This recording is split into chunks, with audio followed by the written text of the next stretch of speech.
Segu agwegu. Deganadasa niingets. What I said was, welcome everybody. My traditional name is Deganadasa. My English name is Ron McClester, and I'm the Executive Director for Indigenous Initiatives at Algonquin College. It is my honor to welcome all of you to the 2017 Algonquin College Convocation ceremonies.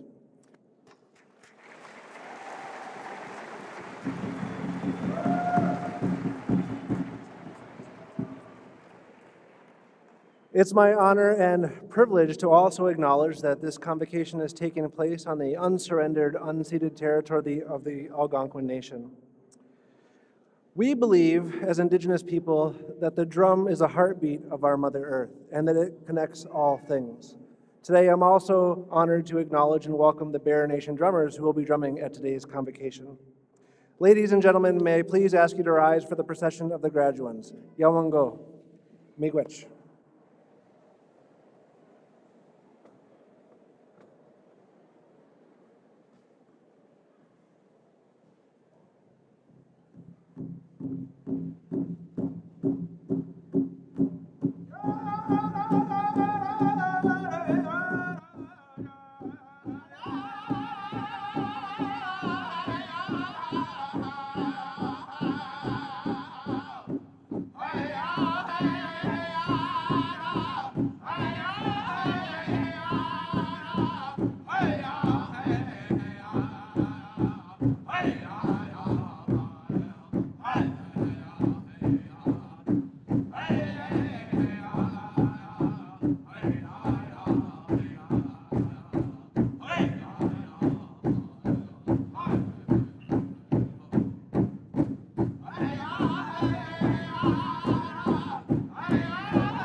Good afternoon. Please be seated.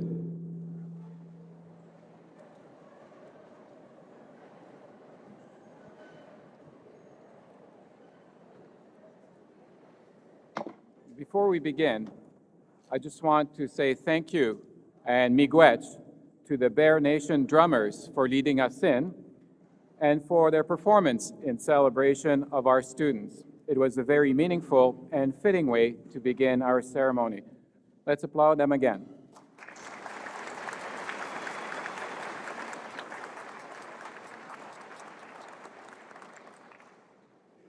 So ladies and gentlemen, welcome to Convocation 2017.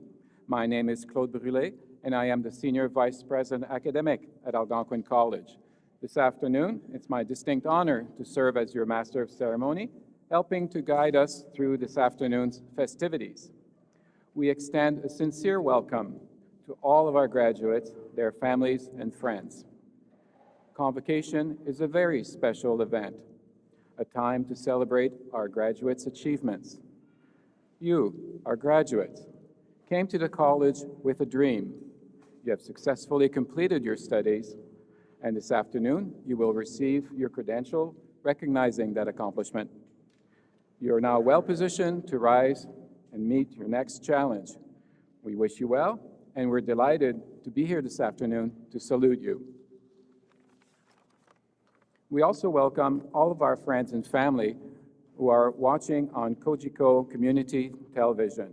We're so thrilled that you could all join us this afternoon for this wonderful celebration. At this point, I would invite all who are able to stand to please join us in the singing of our national anthem.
Thank you. Please be seated.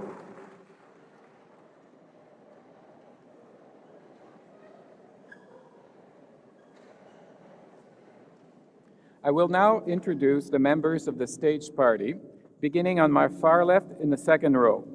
I will ask that they remain standing until all have been introduced, and that the audience please withhold applause until all have been introduced. Jamie Bramberger, Manager, Community and Student Affairs. Kathy Prescott, Representative, Alumni Association. Dr. Krista Pearson, Registrar. Emily Kenville, Registration Coordinator. Sarah Harder, Director, Students Association, Pembroke. Victoria Ventura, President, Students Association. Kathy Frederick, Vice President, Human Resources. Dr. Lynn Jakes, Acting Chair, Business, Technology, and Outdoor Training. Dr. Megan Conway, Chair, Health and Community Studies. Laura Stanbrough, Vice President, Student Services. Jay McLaren, Member, Board of Governors. Gary Sarrazin, Algonquin Elder. Lakota Weyan, Algonquin Elder. Ron DeGenadis McLester, Executive Director and Special Advisor to the President on Indigenous Initiatives. Cheryl Jensen, President. The Right Honorable Paul Martin Jr., Keynote Speaker, who will receive the honorary degree on behalf of Paul Martin Sr. Karen Davies, Dean, Pembroke Campus. Ladies and gentlemen, your stage party.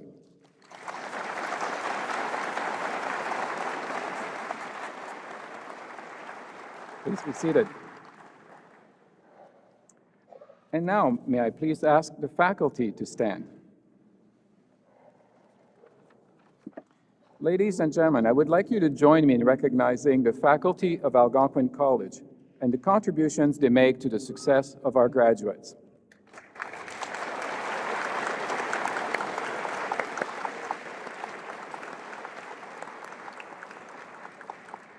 Thank you. Please be seated.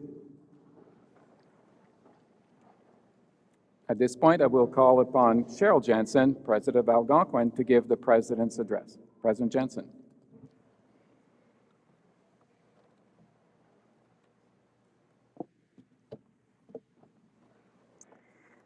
Well, good afternoon, graduates of 2017. You know, it's such an honor for me to be standing up here before you today and to congratulate you for your successful completion of your chosen program. I know Ron said this earlier, but I also want to acknowledge that this ceremony is being held on the traditional territory of the Algonquin people. On behalf of the Board of Governors of Algonquin College, I want to welcome all of you, our graduates, your families, and your friends. Now, some of you may have family and friends who couldn't be with us here today. Those of you who are from other cities, maybe even different countries, but we know they're thinking of you today with love and with pride. You know, we have students at Algonquin College in Ottawa and the Ottawa Valley from almost 100 countries, international students who enrich our culture and teach us so much at Algonquin and in the province of Ontario. And in case you didn't know, we're live streaming today, so I want to welcome everyone who's watching this event online.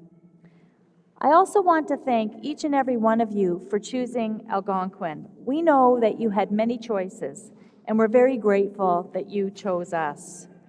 Now, I might be a little bit biased, and I know our employees feel that same bias, but I will say with confidence that you chose well.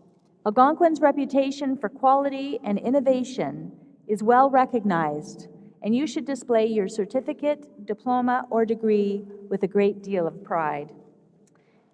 And speaking of this pride, I know that many of you are joined here today by people who support you, who have likely helped you in some way as you've taken this journey, helped you with encouraging words, late-night phone calls to ease those occasional jitters, and most likely, urgent calls for money. So let's thank them and tell them that we love them. If you're a family member or a friend of a graduate, please stand as you are able so that our graduates and the entire Algonquin community can show their gratitude. Please stand.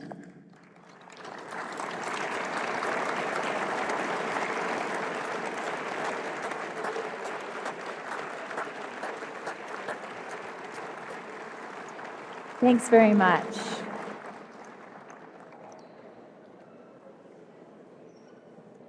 It's a little bit of a stretch for a long ceremony, too. I also want to personally thank our employees, our faculty, our staff, and our administration here at Algonquin. No one works harder than this outstanding group to support our students, and it shows. You consistently give us very high marks in student satisfaction for a college of our size. So let's just take a few moments to talk about the next big phase of your life journey. Some of you came here directly from secondary school. Some after completing some or all of a university degree, or as preparation for a delayed or a second career. Perhaps in outdoor adventure, environmental or forestry technician, office administration, or construction techniques, just to name a few students who are graduating today. And you know, this year you're graduating at a very special time in Canada, our sesquicentennial. Canada, our country, is 150 years old. And in just a few weeks, there will be a really big birthday party in Ottawa and every large and small community from coast to coast to coast. It's also a very special time in Algonquin's history. In fact, in the entire history of the college system in Ontario. We are 50 years old in 2017. Yeah, let's give ourselves a hand. 50 years old, which for some of you in the room today may seem like a really long time. For me, and I dare say a few of my colleagues in the room, it doesn't seem very long at all. So what else happened in Canada 50 years ago, in 1967? Our new Canadian flag was born. Medicare and the Canadian Pension Plan were coming online. Of course, there was Expo 67 in Montreal. The Ottawa 67's Ontario Hockey League was formed. The Museum of Science and Technology opened in Ottawa. Oh, and the Toronto Maple Leafs won the Stanley Cup for the last time. We came so close this year, didn't we? Okay, back to the colleges. The college system was founded by Premier William Davis in 1967. I'm proud to say that I have had the honor of serving the Ontario college system as a professor, a chair, a dean, a vice president, and president since 1983. So not that far before our 20th birthday. And I've seen a lot of changes in that time. Believe it or not, smoking in classrooms wasn't allowed, but not for long before I started. But you could smoke everywhere else. In the hallways, in the cafeterias, in your office. There were no computers in the classrooms, let alone cell phones. Not even whiteboards, if you can imagine. Most of our students at that time came directly from secondary school. Now, more than half of our students who walk through our doors and take courses in class and online have worked or taken a university course or degree before joining us. Students from other countries were a rarity, and now they enrich our culture in so many ways. At Algonquin, over all 3 of our campuses, we expect to be at 10% of our total student population to be international students by this fall, September 2017. And we didn't even pay attention to potential students with whom we share this great country, who were here long before us, and from whom we could have been learning so much, our Indigenous learners. Now, at Algonquin, we have the fastest growing population of Aboriginal learners in the province. I'm very proud of this and consider it a great responsibility to do our part in fulfilling the call to action in the Truth and Reconciliation Report of 2015. So what's in store for us in the next 50 years? I believe this is rooted in our past and a confident vision of what's in store. If you've been following us online, you may have seen the college's teaser campaign for Convocation 2017. It has the slogan, 50 years in the making. If you haven't seen it, follow me on Twitter. It looks like some kind of a symbol. It's a symbol of inspiration, innovation, and transformation. Why is that? Because while you've been here at Algonquin, we have been inspired by you, your dedication, your perseverance, and your commitment to the community. It's your determination that has brought you here today, and it will serve you well in the years to come. So you may see a symbol that shows a blend of the Indigenous and Canadian cultures. I always say that we are so fortunate in Canada, this great country, the 8th safest country in the world, where we have the freedom to speak openly, to study, and to work. Not all have that. You may see a symbol of healing, curing, ceremonies, building, and creating. This again represents you.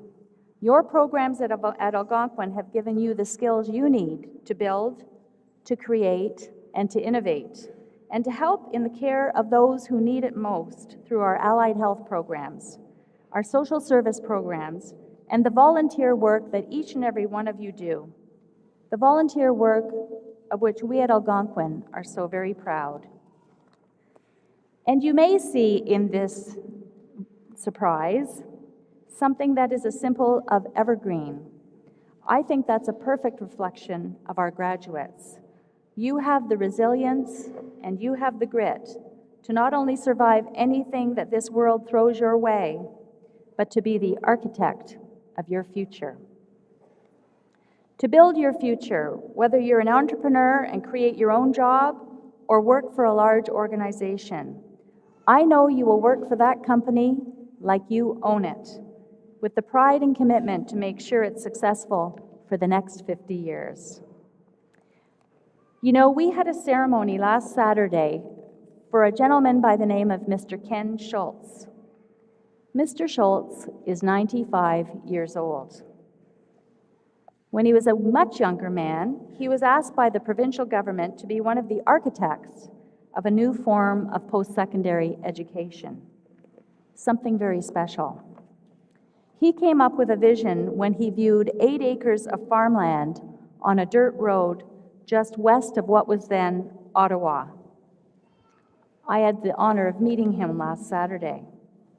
And I will tell you that we all stand on the shoulders of Mr. Schultz and his vision of what would then be called Algonquin College in 1967. He was the first dean of technology of the college back then. So I want you to remember on whose shoulders we stand, who have built Algonquin, built our programs, and the alumni who you will meet in Ottawa, in Pembroke, and around the world. In Algonquin's 50-year history, we have graduated over 167,000 students who are now part of an alumni family and part of communities here and across the world. Alumni like James Norton, who completed the Computer Systems Technician program in December and quickly found full-time work within his field with the federal government. Or Mac Party, a recent graduate of the Environmental Technician program, who couldn't be with us here today because he has started his career working at a diamond mine in the Northwest Territories. Or Jason Blaine, who several years ago enrolled in the business program here in Pembroke to help launch what has become a very successful music career. Jason now lives in Nashville, but 4 years ago he established his own charity that has contributed more than $275,000 to great local causes in his hometown of Pembroke. And yes, let's give him a round of applause. Some of you may have been in this very arena. I think it was Tuesday night when Jason was in town. And you know, I could go on talking about graduates of this great college all afternoon, but we have other things to do. Your work here at Algonquin has given you the skills to succeed in this rapidly changing world, a world that is changing from traditional work to a world where you can create your own businesses, your own work, and your own career path. And we here at Algonquin are always here to help through continuing education classes here or online as you are often away. In fact, we will be following you closely, more closely than we have followed our alumni in the past, to celebrate your successes, offer assistance for your setbacks, and helping you to build your resilience to lead to lifelong success. You are now a proud member of the Algonquin College Alumni and Friends Network. I encourage you to stay connected with your vibrant alumni community that stretches all around the world. So before I close, allow me one more message, one that's so important to me and I know is to you. Graduates, I believe that we have an obligation to give to our community, as I know you've been doing while you've been here at Algonquin. I urge you to care passionately about the things that are important in this world. Share your talents and your gifts with others. Make a difference in your own way to create a better world for our children and for our grandchildren. You play such an important role in the future of our college and in ensuring that others can reap the benefits, as you have, of a quality and life-changing education. Let me share a favorite quote of mine by author Margaret Mead, who I think says it best. Never doubt that a small group of thoughtful, committed citizens can change the world. Indeed, it's the only thing that ever has. So graduates, I wish you much success, good health, and above all, happiness. This will always be your college. And I hope when you come back to visit us, or just think about your time here, it will always feel a little bit like home. We won't forget you. Don't forget us. And as our long-standing board member from Pembroke said last year at the Convocation, be Algonquin proud. Make Algonquin proud. Thank you very much. Merci, miigwech.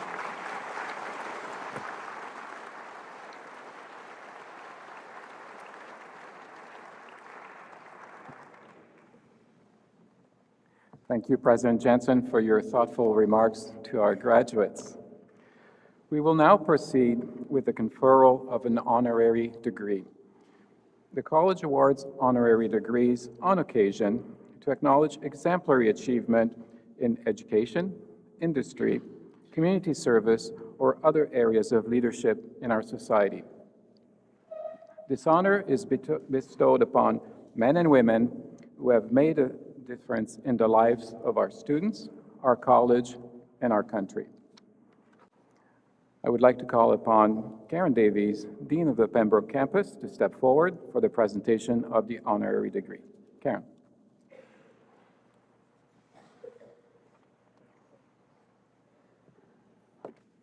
Thank you, Claude. Good afternoon, ladies and gentlemen. It is my privilege to announce to you today that we are awarding a posthumous honorary degree to the Right Honorable Paul Martin, Sr.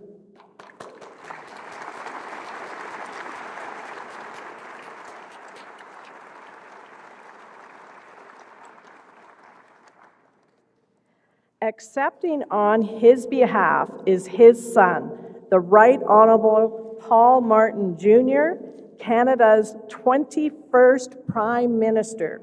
Mr. Martin, Jr. was elected as Canada's Prime Minister in 2003.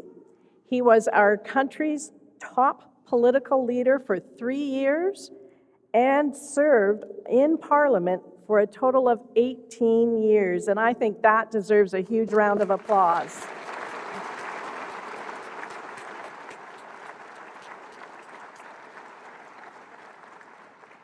Mr. Martin, may I ask you to please stand as we read the citation in honor of your late father. The Right Honorable Paul Joseph Martin, more commonly known as Paul Martin Sr., grew up in our community and became one of Canada's longest-serving politicians. First elected in 1935, Paul Martin Sr. served under 4 prime ministers and was instrumental in introducing several important pieces of government legislation during his 33 years in elected office. As Canada's Minister of Health and Wellness, Paul Martin Sr., who himself had been stricken with polio, made the courageous decision to advocate and approve the introduction of the polio vaccination, a decision that saved thousands of Canadian children. Paul Martin Sr. also played a critical role in the introduction of several social programs as Canada reinvented itself following the Second World War. His work included being a champion for universal health care for all Canadians, the right of employees to collective bargaining, a minimum wage for Canadian workers, and employment insurance for the most vulnerable. But on February 24th, 1937, and this is something that resonated with your dean when I read this, Paul Martin Sr. rose in the House of Commons to advocate for the federal government to introduce scholarships to assist more outstanding students whose families could not afford post-secondary education. While Paul Martin Sr. represented the riding of Essex East in Windsor, Ontario, many of Mr. Martin's family remained in Pembroke. Many of his experiences as a boy growing up here formed his political beliefs, and Mr. Martin never forgot his Pembroke roots.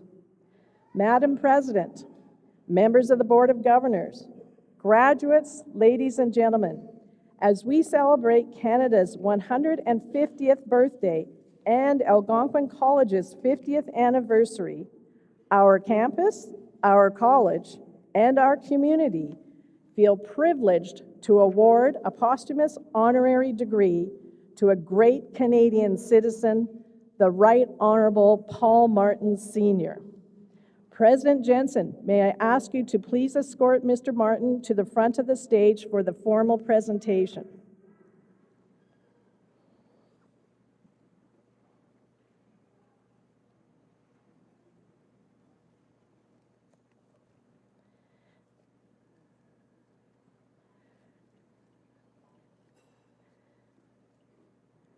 Mr. Martin, by authority of the Board of Governors and on behalf of President Jensen, Algonquin College is pleased to confer a posthumous honorary degree on your late father, the Right Honorable Paul Martin Sr.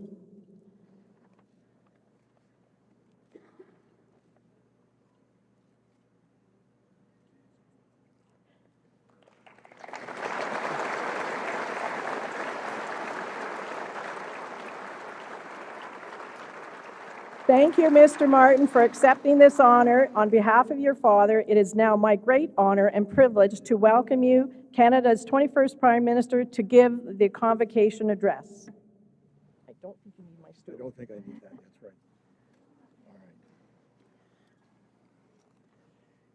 Well, thank you. Thank you very much, Dean Davies,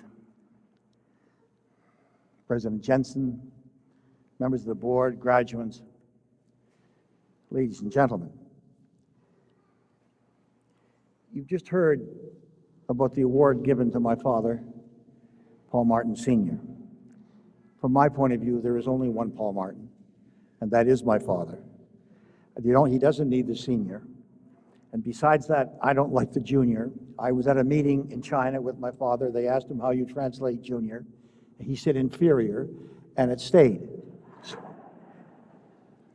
I want to acknowledge at the very beginning that we are gathering on traditional Algonquin territory.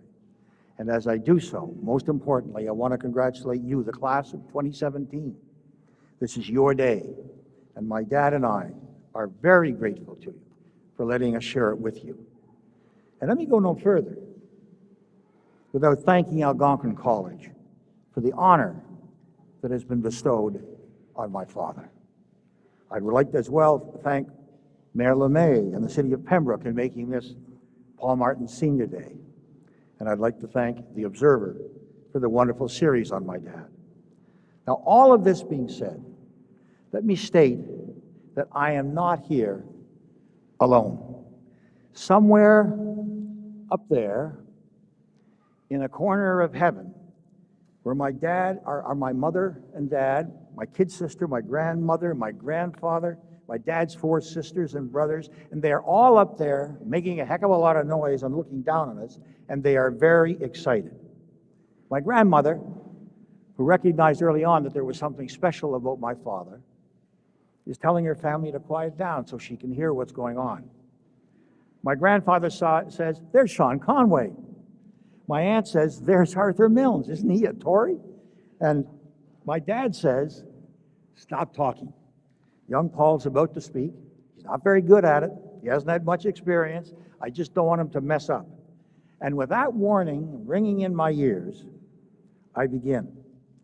This is not the first honorary degree that I've been to with my dad as the recipient.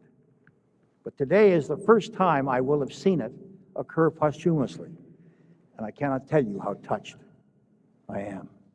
Touched that Algonquin College would remember. Touched that this ceremony is taking place in this huge auditorium where, if my memory serves me right, I once heard my father speak. And finally touched that you were doing so in this, the year 2017, the 150th anniversary of Confederation, the 50th anniversary of Algonquin College, and the 70th anniversary of the Canadian Citizenship Act, which was the first piece of legislation that my father brought in when he was appointed Canada's Secretary of State. Now, I raise this last point about the Citizenship Act with you because what my dad said when he introduced the Citizenship Act, what he said makes the first of 3 points I would make with you this afternoon, all linking the concerns of my father's time with the issues that each of you as graduates will face once you leave this hall. Up until 1947, Canadians were legally defined as British subjects. There was no such thing as Canadians. The Canadian Citizenship Act changed this. It made us citizens in our own right. But it also did something else. It spoke to the importance of those who, through immigration or as refugees, would become new citizens. New Canadians, my father said, and I will quote as he brought in the Citizenship Act, "New Canadians bring to this country much that is rich and good. And in Canada, they find a new way of life, a new hope for the future. They should be made to feel that they, like the rest of us, are Canadian citizens of a great country, guardians of the proud traditions, and trustees for the best in life for generations yet to be." Now, that was my father's message 70 years ago. You say, why do I raise it with you today? I do so because its message is every bit as important today as it was then. Today, when so many countries around the world are closing their borders to immigrants and to refugees. Canada would not be the country we are now had we not opened our borders after World War II. It was the right thing to do now, and I know that if my father were here today, my dad would say it's the right thing for Canada to do now. The second issue, yeah, you can clap. The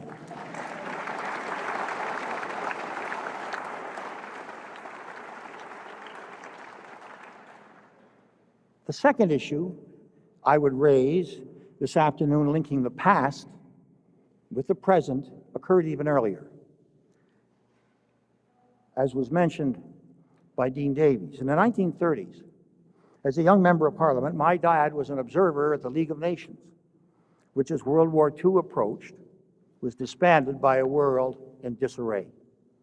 However, in 1944, as the war drew to a close, the great powers recognized their error, and they sought to replicate the League of Nations, knowing that only if the countries of the world could work together could future wars be avoided. Thus, the first meeting of the United Nations took place, and my father was there. Subsequently, he became the head of the Canadian delegation, and in 1955, he achieved a major breakthrough. When the United Nations was originally formed, they were composed of only 44 countries. Today, it consists of 193. Now, this growth occurred because in the second half of the 20th century, many former colonies in Africa and Asia, not to mention former members of the Soviet Union, became independent nations. But this caused a problem. The problem was that many of the established powers didn't want to let the new countries join the UN because they felt that an expanded group would make global decision-making too difficult. My father and others didn't agree. And it was under his leadership that over time they achieved the agreement that led to the full membership in the United Nations for all the former colonies. Now, I was at the UN when this first occurred. I was 16. I actually sat with the Canadian delegation, which I was not supposed to, and was able to listen as country after country took to the podium to congratulate my dad for breaking the impasse of the new members, which had it not been resolved, would have led to the end of the United Nations and humanity's capacity to govern itself. Now, I mention this piece of history to you for the same reason that I mentioned the first one. It's because we face a similar problem today. As some of the world's most powerful countries, and I don't have to identify them, I'm sure, to this audience, are turning inward upon themselves, are walking away from the world, once again putting our capacity to make globalization work for all in jeopardy. What must we do as too many countries refuse to face up to the threat of climate change, refuse to face up to the reality of African famine, refuse to understand that if there's a pandemic disease, we're all going to be affected? What should you do when countries turn their back upon the death of the oceans? I believe that we must respond as my dad did then. And I quote, this is what he said: "We must recognize the real interdependence of all nations. The world is not a loose collection of land areas scattered over 7 seas, but a closely integrated body, each member dependent upon all of the other members. We are linked together for security, for trade, for our very food," my dad said. "Our prosperity is dependent upon the prosperity of other countries. Our health suffers as other nations are ravaged by disease or famine. Our freedom is threatened if the freedom of other nations is threatened." That was my father's answer then, and it must be our answer today, as so many of the world's governments fail to understand that the national interest cannot be met if the global interest is ignored. The last issue that I would raise with you, connecting yesterday's concerns with today's, was the period in which my dad was the Minister of Health and Welfare, as was mentioned. This is a period grounded in his firm belief that a comprehensive health care system was an essential element of a modern society. This belief stemmed from the polio that my dad had as a child here in Pembroke. Polio that left him half paralyzed for 2 years and permanently blind in one eye. That he came from a poor family in an era when there was neither adequate Social Security nor health care left him with an unshakable conviction that these were areas where government had to act, and he acted, setting in motion the steps which resulted in the healthcare system that we have now. But important as this was on the national scale, the creation of healthcare, that's not all that happened because of my father's polio. Another event occurred, this time on a personal level, which ties directly into today. And that is, he was able to overcome the consequences of his polio because of the people of Pembroke. How many times have I heard the stories when I would come down and visit my aunts and my grandfather and grandmother? How many times have I heard the stories of those early years about how the people of his hometown enabled him to recover as best he could and helped him to go to college? And this is why this honorary degree from Pembroke's Algonquin College means so much to me and to those who were listening up in that small corner of heaven. Yes, my dad made history, but he could never have done it without the people of Pembroke if they had not been there for him. Will I go on too long? My dad always told me that if you're speaking too long, admit it, tell them you're going to shut down quickly, they'll believe you, and you can go on forever. So I know that I am talking to you about issues that arose long before you, the graduates, were born. But I do so because the fact is, in different guise, they are the issues of today as well. And they are going to be your responsibility to meet. Citizenship and the rights of immigrants and refugees are a critical factor, a critical part of building a strong Canada, especially in a country with an aging population such as we have today. In the same way, our strong leadership in the world, through institutions such as the United Nations, continues to be essential. But the temptation for rich countries to turn their backs on the world is always just around the country, around the corner. And we're seeing that today as we speak. If you followed what was going on at the G7, at the G20, what you see are the major countries, the richest countries in the world, are essentially saying the problems of the world are no longer our problem. Well, let me tell you, you must never accept that. In our time, the problems of all humanity are the kinds of things which we have to be prepared to solve, and that's why you're graduating here today at Algonquin College.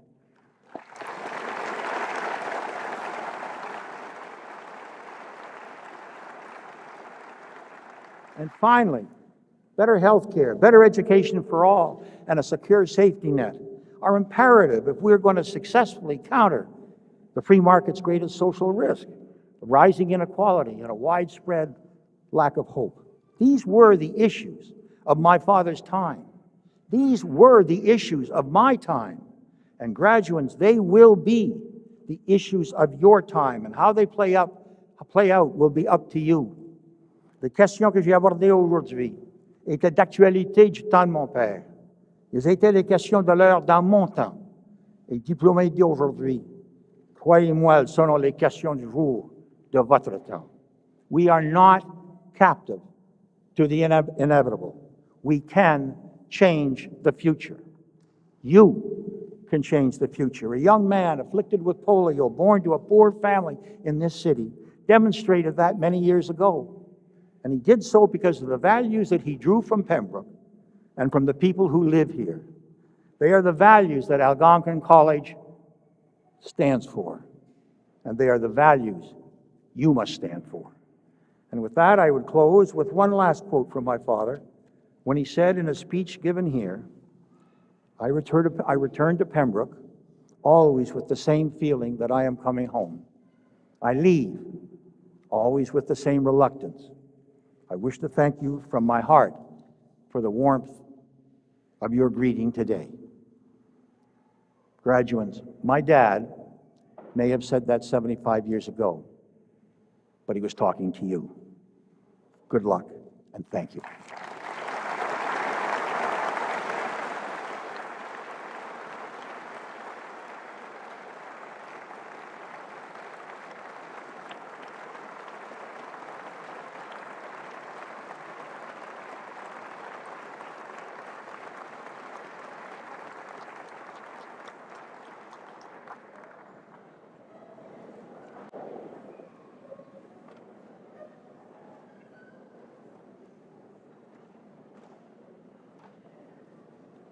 We're so fortunate to have you with us today and to deliver these wonderful words of wisdom to our graduates, Mr. Martin, and for those meaningful words and reflections on the incredibly positive work that your father did to make Canada a better place to live and prosper. Algonquin College Pembroke campus has maintained a tradition of a valedictorian address at our convocation. This year, our valedictorian is Holly Mortensen, a student graduate from the Personal Support Worker Program. Please join me in welcoming Holly.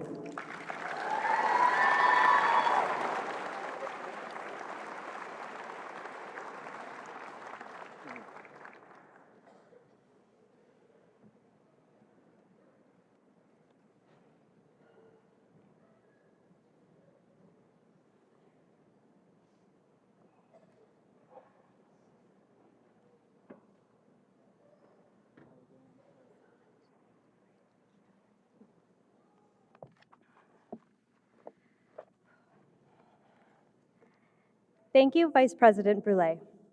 June 16th, 2017.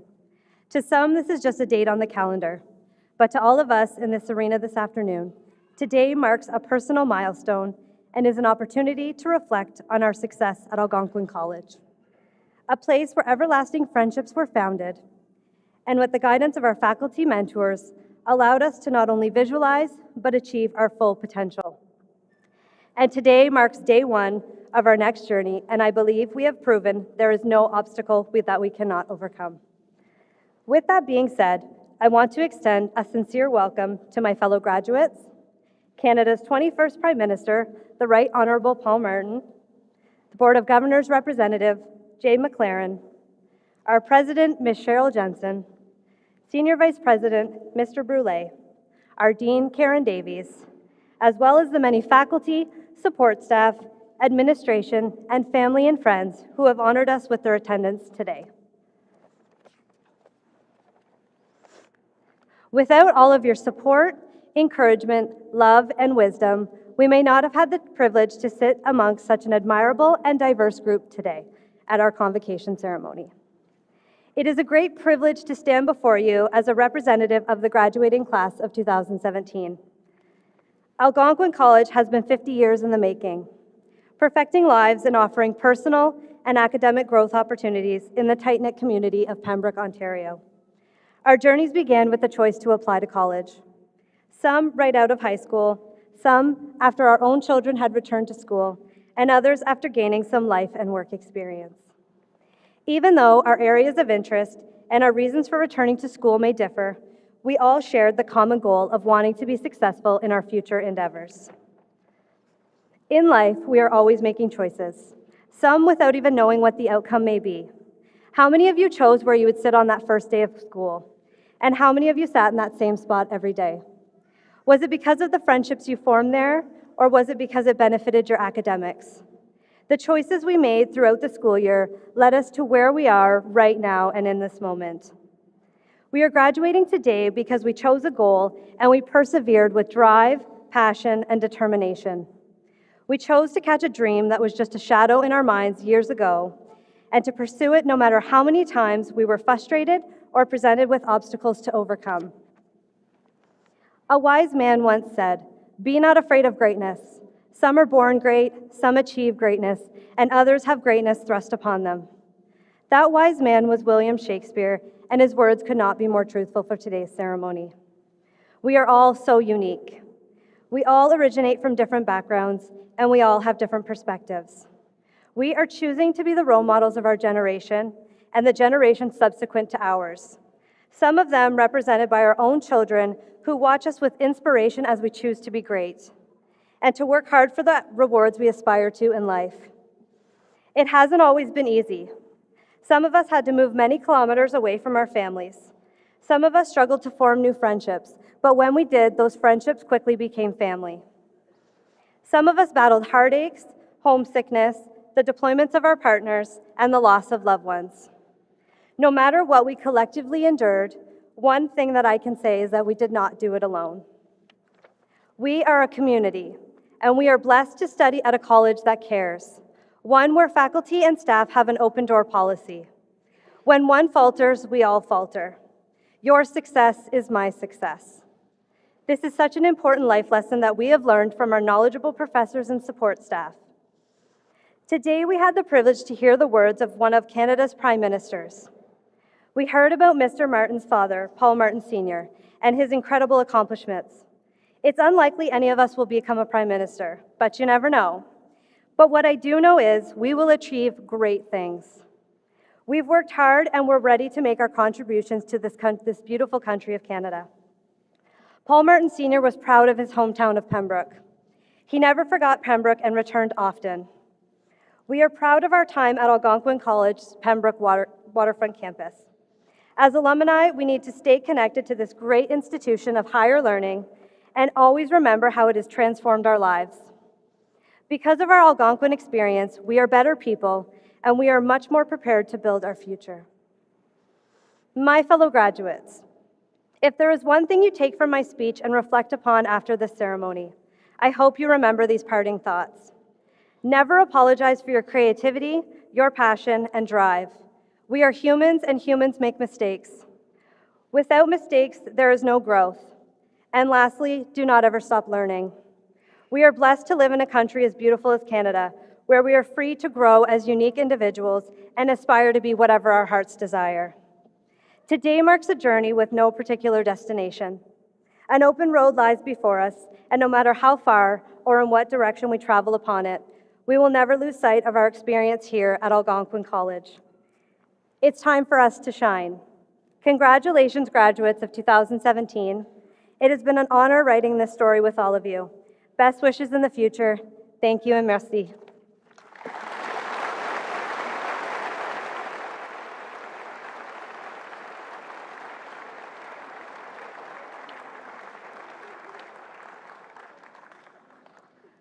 Thank you, Holly. Don't go away. I will now call upon Jamie Bramberger to present Holly Mortensen with the Valedictorian plaque. Jamie.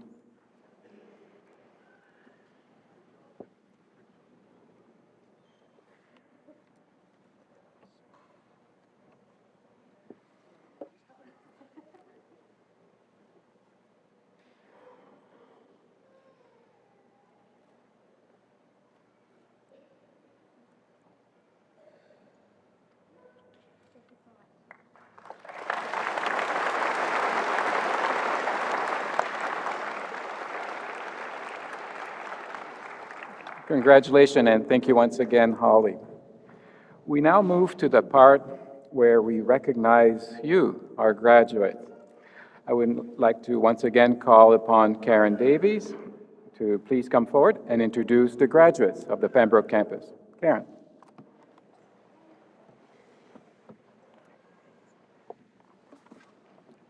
Thank you, Claude.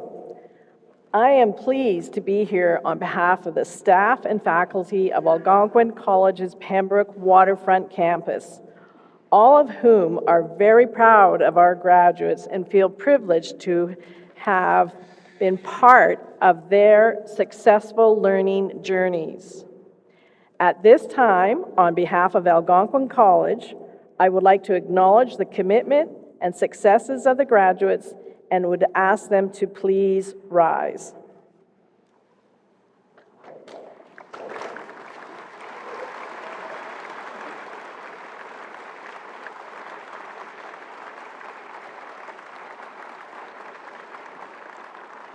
Madam President, at this time, on behalf of Algonquin College, I'd like to acknowledge the commitment and successes of the graduates of the Algonquin College's Pembroke Waterfront campus.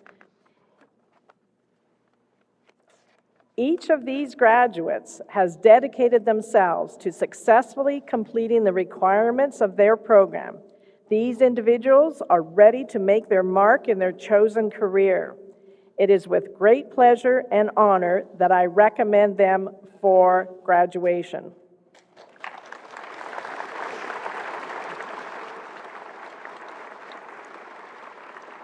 Thank you, graduates. Please be seated.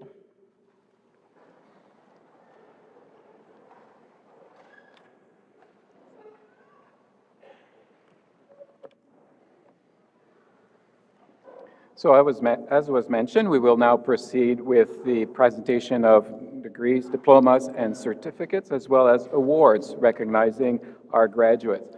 First, though, I'd like to acknowledge and give sincere thanks to the individual, businesses, and companies who have demonstrated their support of our graduates and programs by donating these awards. Thank you.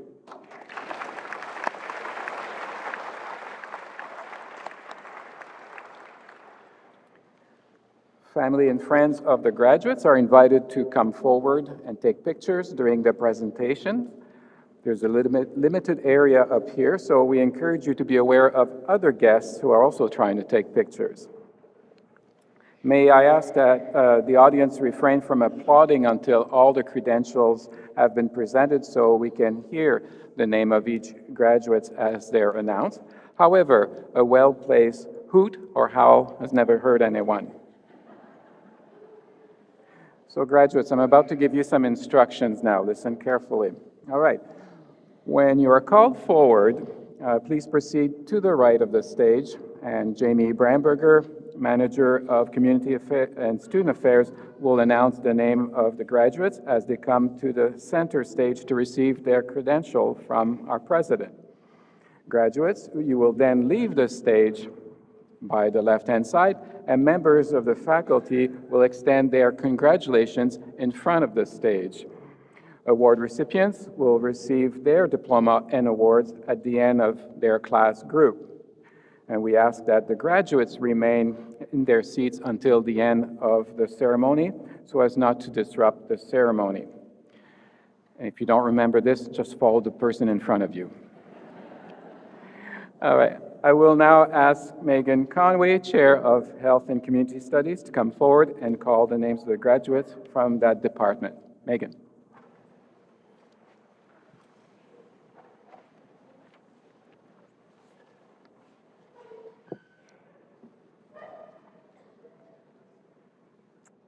Thank you, Senior Vice President Academic Brule.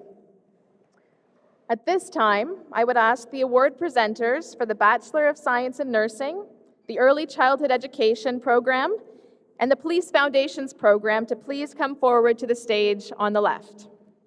Award presenters for the rest of the programs, please come forward when your program is called.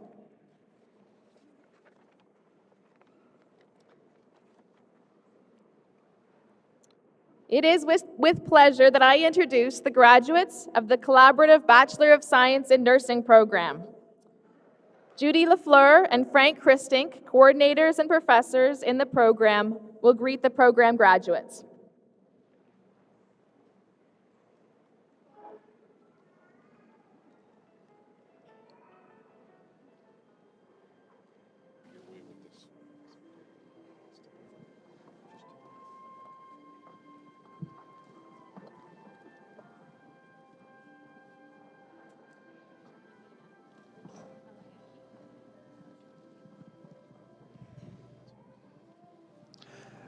Amina Aliaki.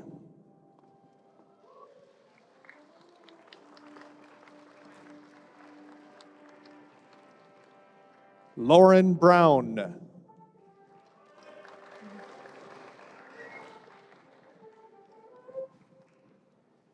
Dawn Bride.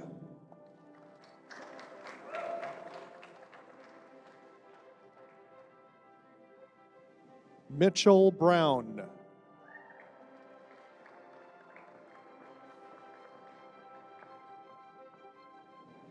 Jessica Dagenais.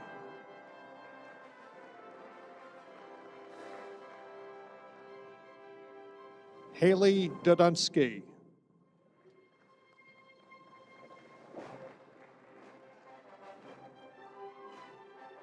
Nora Arabor.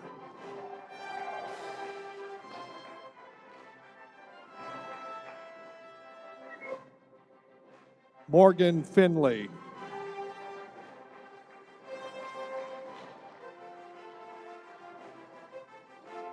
Caitlin Griffin.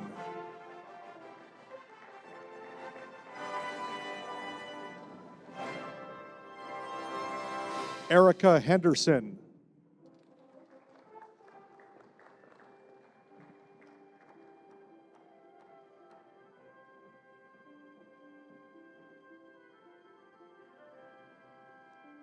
Kelsey Jessup.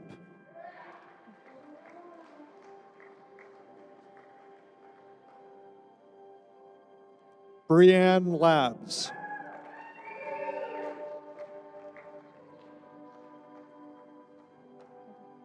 Janelle Lavadia.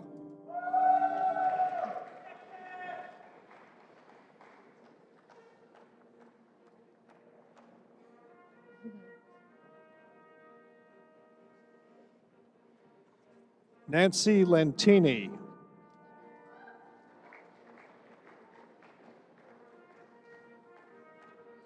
Samantha LaRue.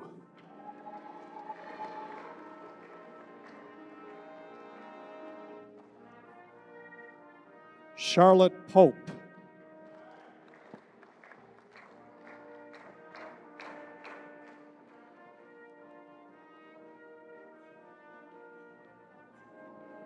Serena Sampson.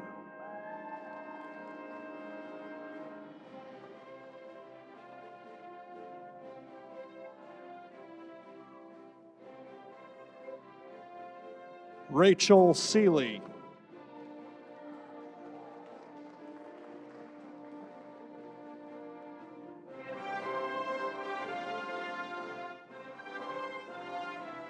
Amanda Slick.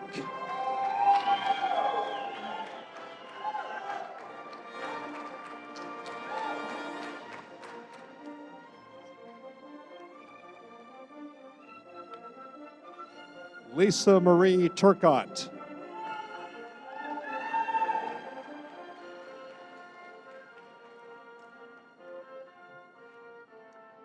Corrine Weeb is the recipient of the General Proficiency Award. This award is being presented by Pierre Noel, CEO of the Pembroke Regional Hospital.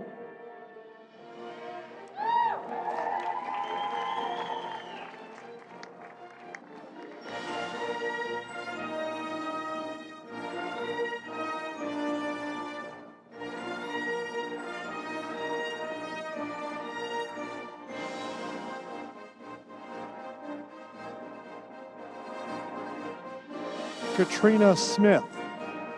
Katrina Smith is the recipient of the Lois Cahill Memorial Award. This award is being presented by Judy Lafleur, one of our program coordinators.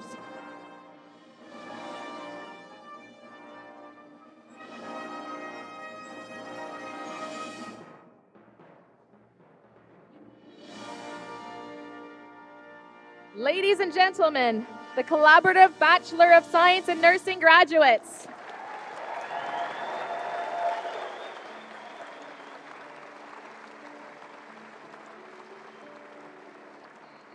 It is with pleasure that I introduce the graduates of the Early Childhood Education Program and the Police Foundations Program. Noelle Party, Program Coordinator, and Shauna Enright, professors in the program, will greet the Early Childhood Education graduates, and Dan LaBelle, Program Coordinator, will greet the Police Foundations graduates. Sydney Avis.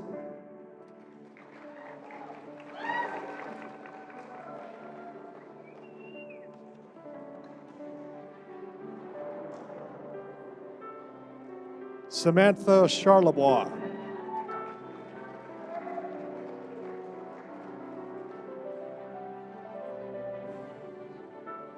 Ashley Lapierre.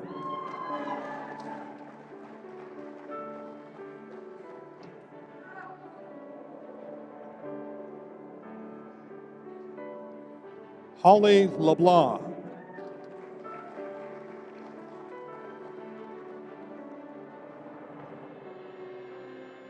Brooklyn McIntyre.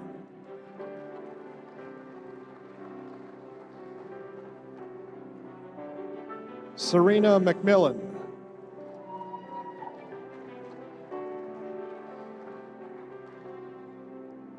Keisha Miro.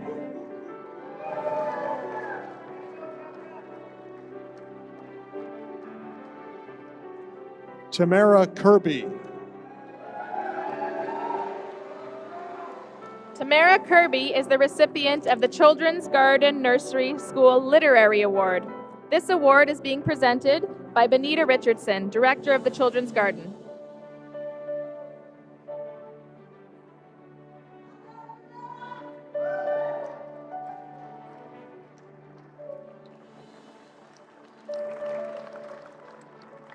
Francis Perot. Francis Perot is the recipient of the Renfrew County Early Childhood Education Program Directors Award. This award is also being presented by Benita Richardson.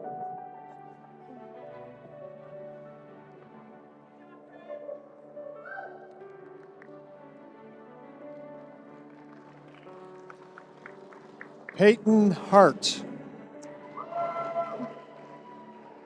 Peyton Hart is also the recipient of the Wise Owl Daycare Award. This award is being presented by Deidre Lambert on behalf of the Board of Wise Owl Daycare.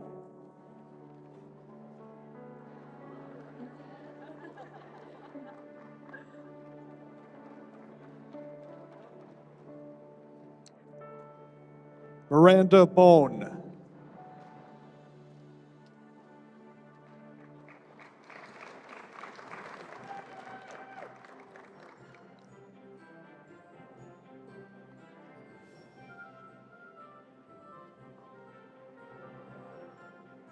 Matthew Butler Boucher.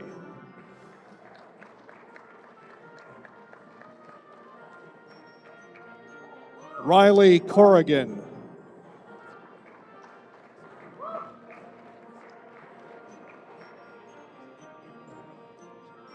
Bradley Daxel.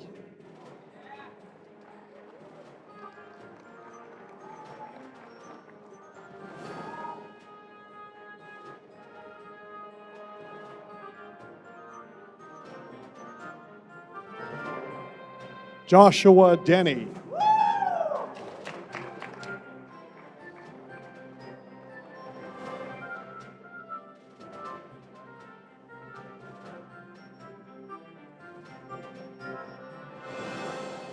Parkarn Duga.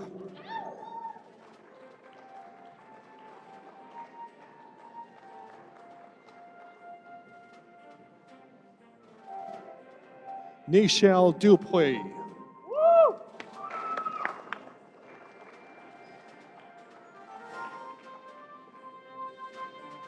Sammy Joe Farrell.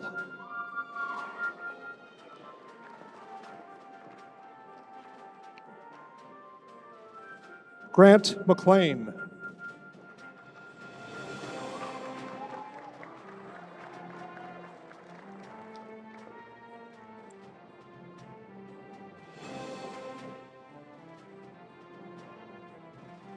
Pascal Parody.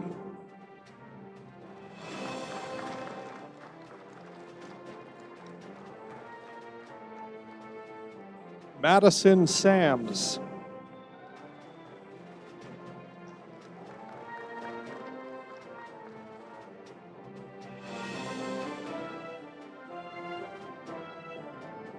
Michael Whitmore.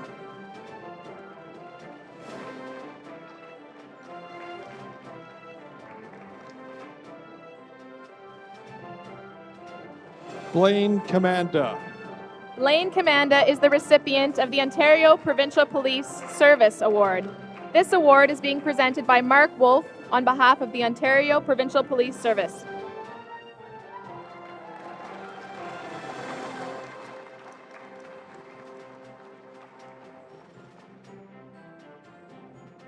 Mary Rowe. Mary Rowe is the recipient of the Police Foundation's Program Award. This award is being presented by Dan LaBelle.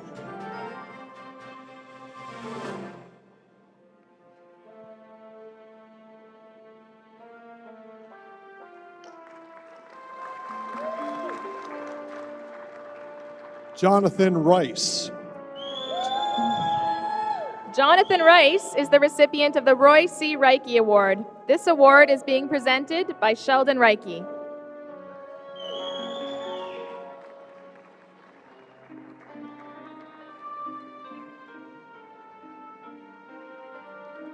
Dawn Allison. Dawn Allison is the recipient of the Test Ready Pro Police Recruit Candidate of the Year Award. This award is being presented by Dan LaBelle.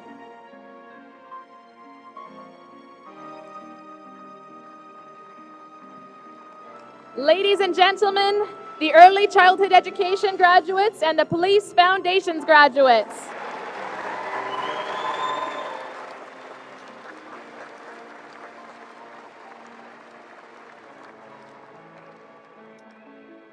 Next, it is with pleasure that I introduce the graduates of the Practical Nursing Program. Kelly Kidd, Program Coordinator, will greet the graduates. Mel Amiot.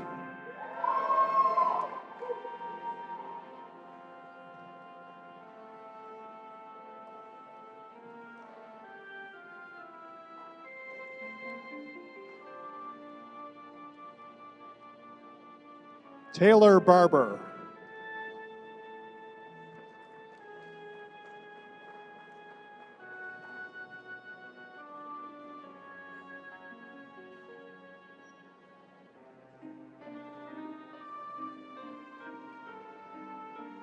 Michaela Berry.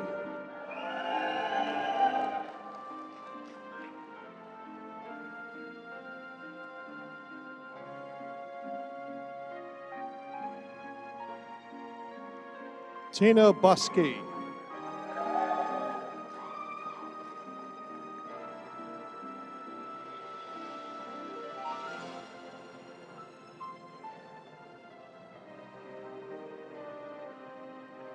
Andrew Campagna.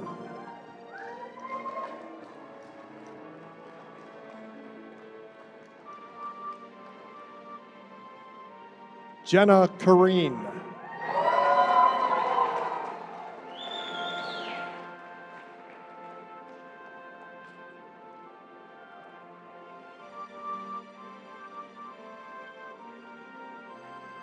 Aaron Dempster.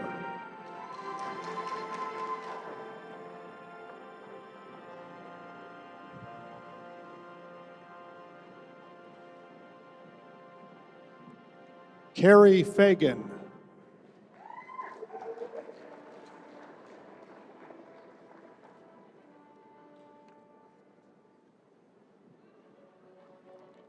Catherine Felix.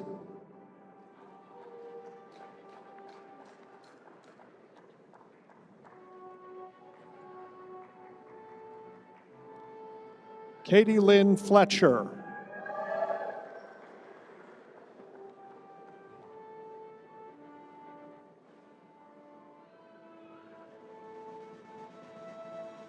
Nicholas Godbout.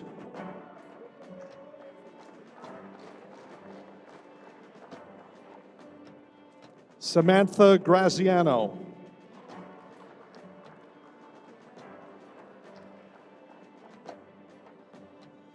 Chelsea Griffin.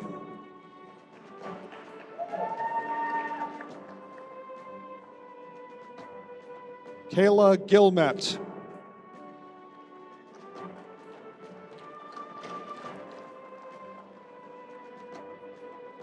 Jessica Hartwig.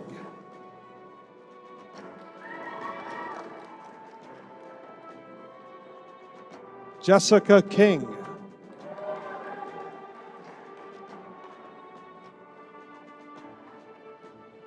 Brittany Kirchhoff.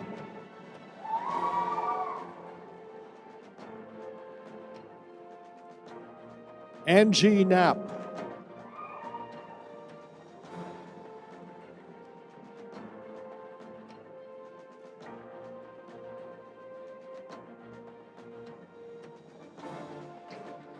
Jenna Lapierre.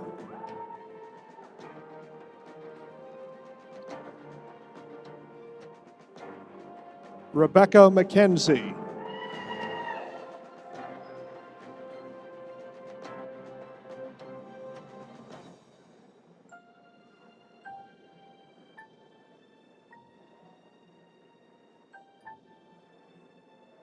Derek McLaughlin.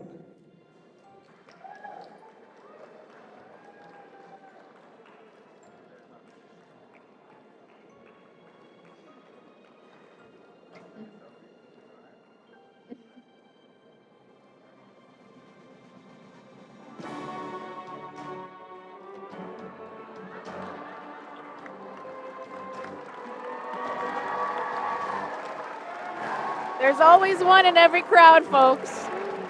Tanis Parkinson.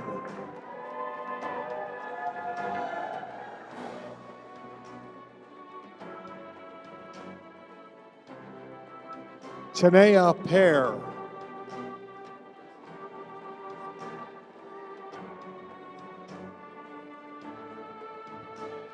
Shayna Perry.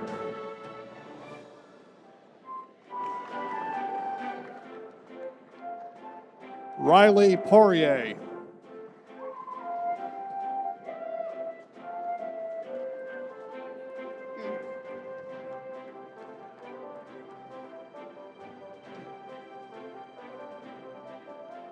Kyle Popke.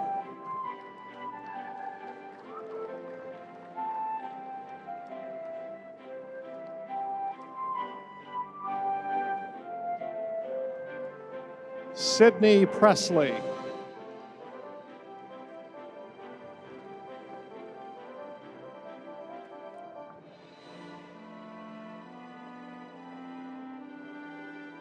Cheryl Renault.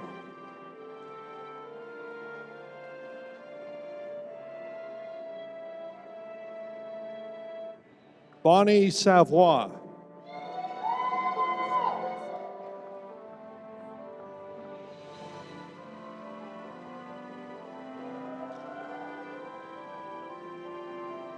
Kennedy Skeepers.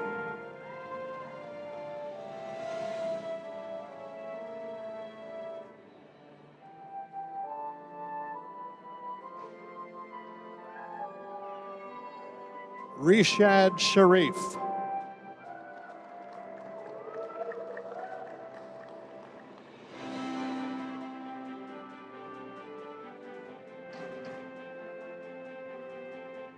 Jocelyn Went.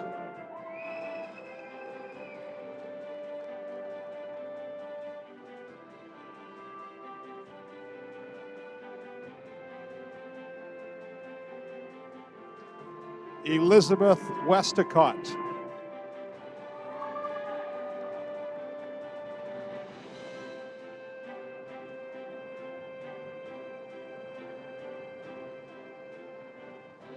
Yen Zhang.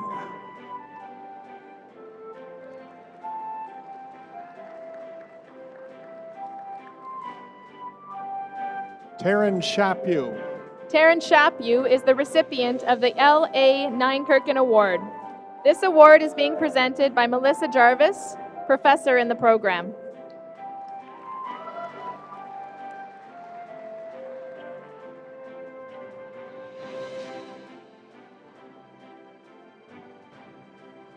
Aaron Lamore.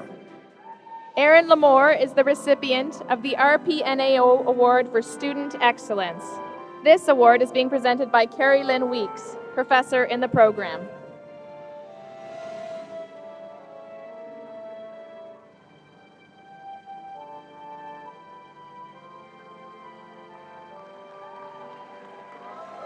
Ladies and gentlemen, the practical nursing graduates.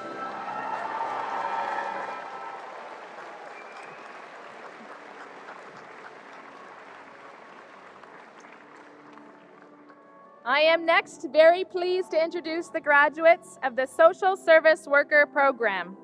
Diane Bascombe, Program Coordinator, and Barb Clark, Professor, will greet the graduates. Deanna Bellier.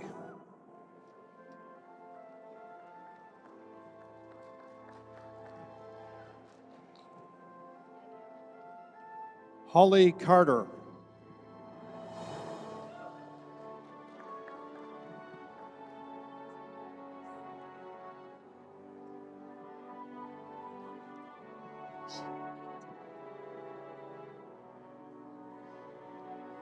Lindsay Edwards.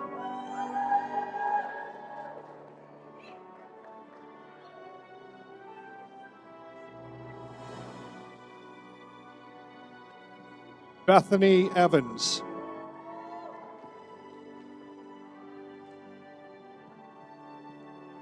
Lynn Foley.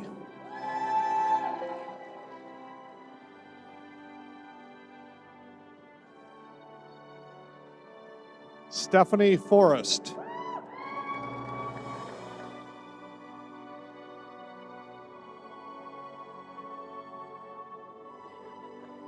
Tanisha Gould.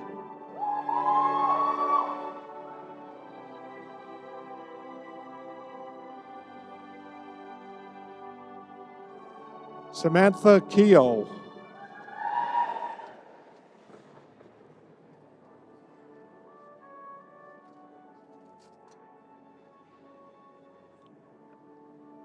Joanne Longpre.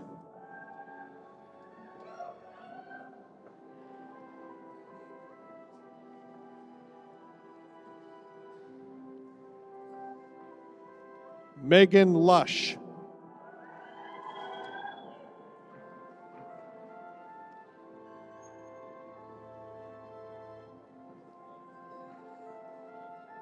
Patricia Lopez.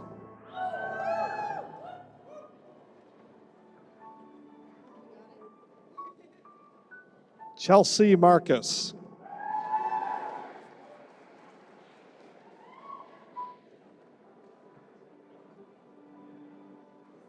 Yako Marnich.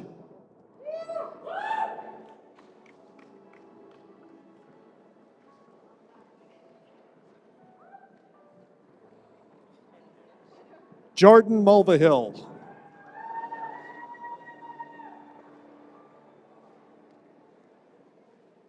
Brendan Neville.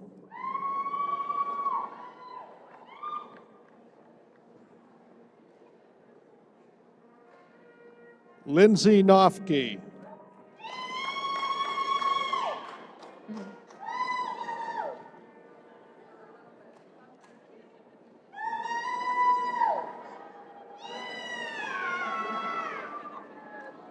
Rachel Olszewski Musklo.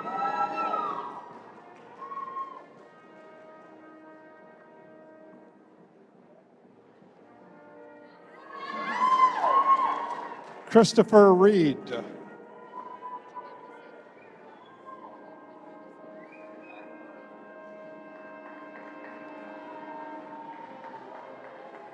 Corelia Remus Gavin.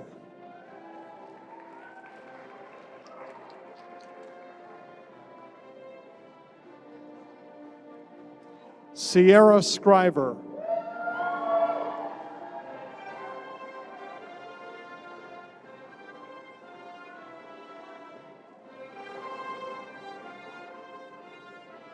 Samantha Sador.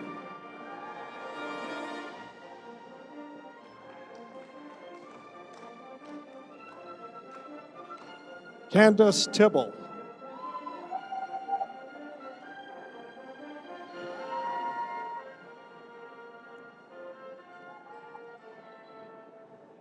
Rebecca Turcott.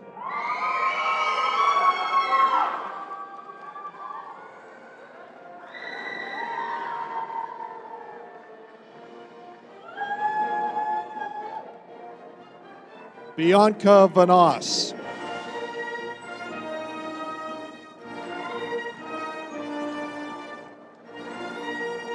Jada White.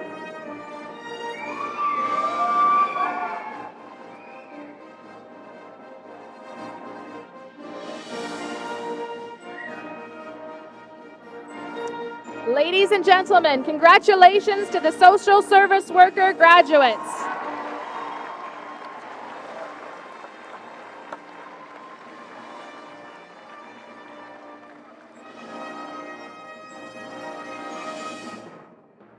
I am now pleased to welcome the graduates of the General Arts and Science program, the General Arts and Sciences Pre-Health program, and the General Arts and Science Pre-Nursing program. Sean Pentecost, program coordinator, will greet the graduates. Braden Wright.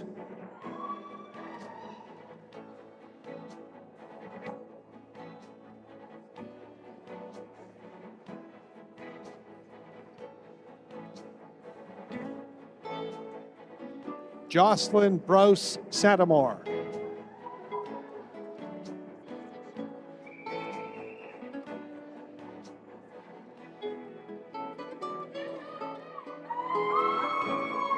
Alyssa Chevalier.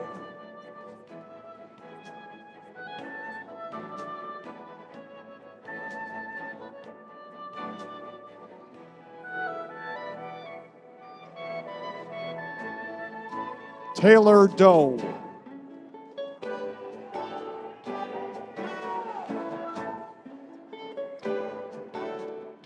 Jennifer Fontaine.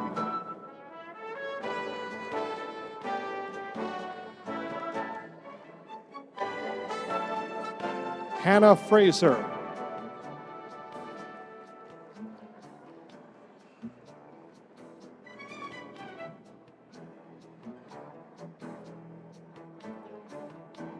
Brandy Hamstra.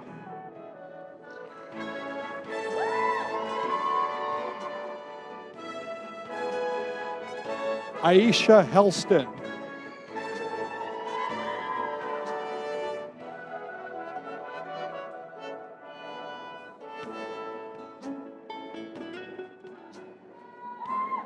Lisa Cargus.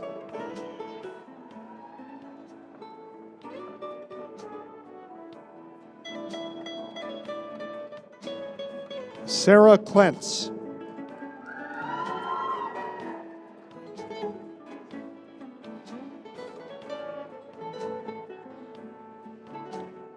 Carissa LaMarche.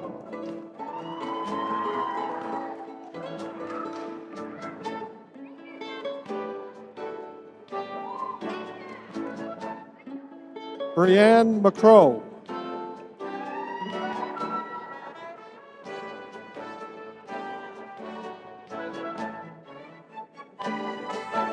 Abigail McCauley.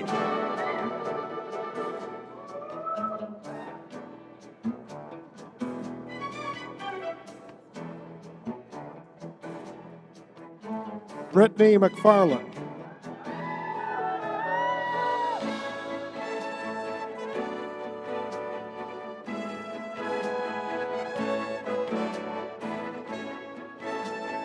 Holly Mortensen.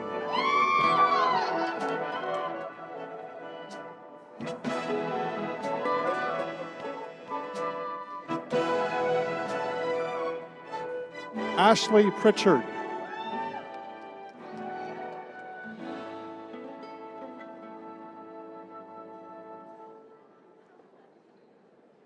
Stephanie Rempel.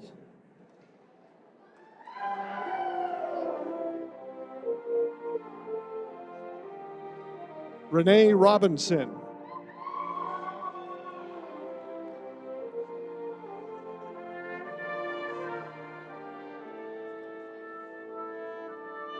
Carol Schockinger.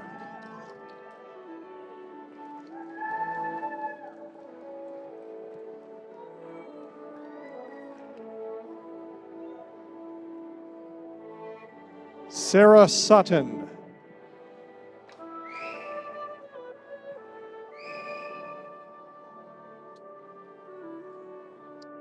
Heather Terrio.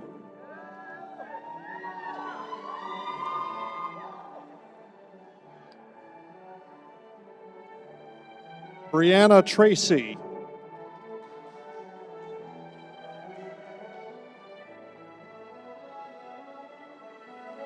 Sydney Witt.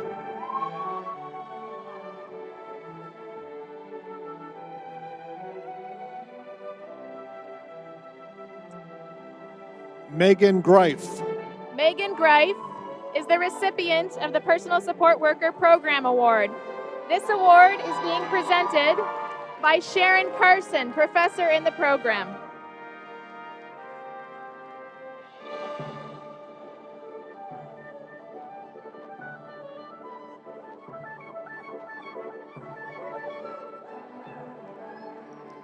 Rebecca Nagora. Rebecca Nagora is the recipient of the Personal Support Worker Program Award. This award is being presented by Connie Robinson, professor in the program.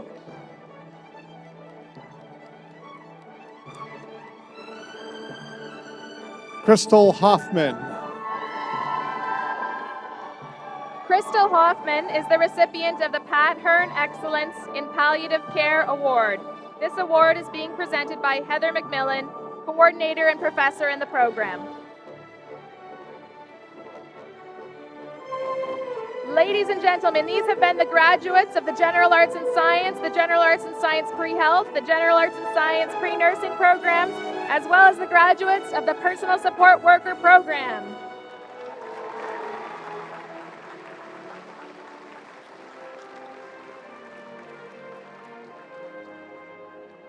I am very pleased to introduce the graduates of the Radiation Safety Program, including those having the cooperative education option. Professors Megan Haycock and Kent Olszewski will greet the graduates. Danielle Atabay.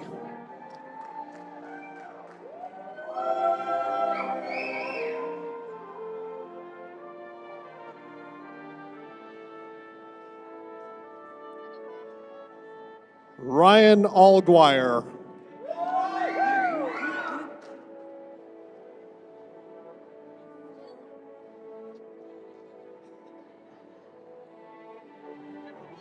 Jaleel Brown.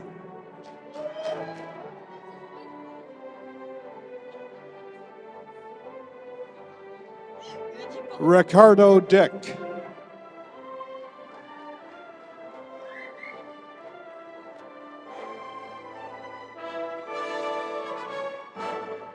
Bree Goulding.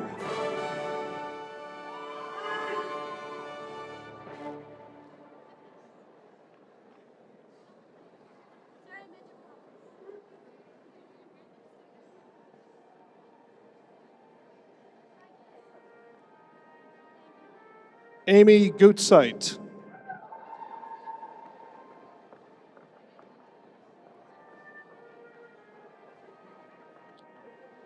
Patrick Lampin.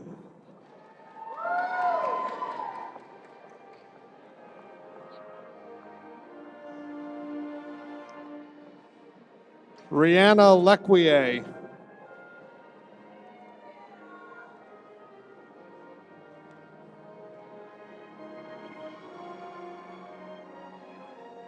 Justin McDonald.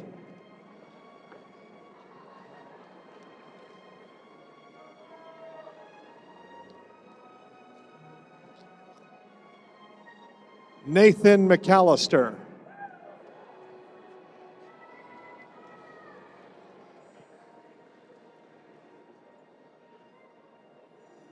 Brian Roy.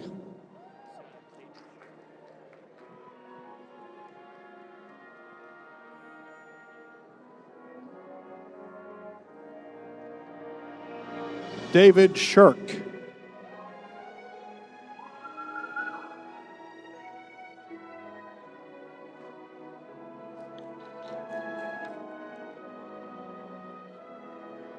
Alexandra Como. Alexander Como is the recipient of the Canadian Nuclear Society Award. This award is being presented by Megan Haycock, one of the professors in the program.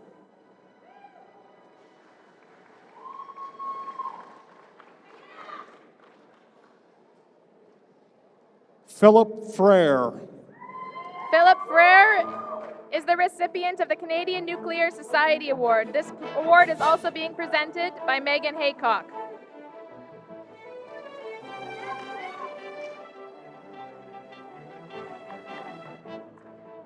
Ladies and gentlemen, your radiation safety graduates.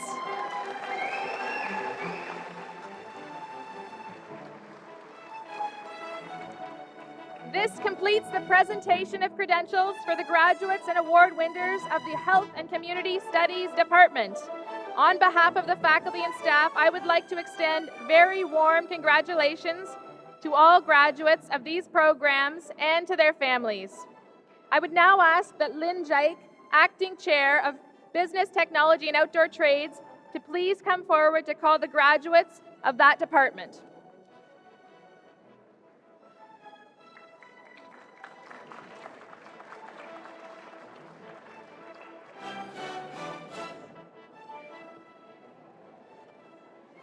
Thank you, and good afternoon, everyone. At this time, I would ask that the award presenters for the Business, Computer Systems, and Environmental Technician programs come forward to the stage on their left. Award presenters for the rest of the programs, please come forward when your program is called. Emily Brazo.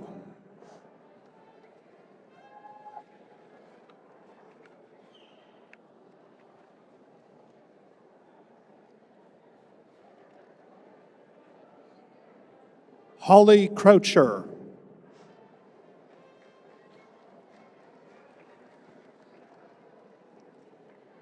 Lindsay Hebert.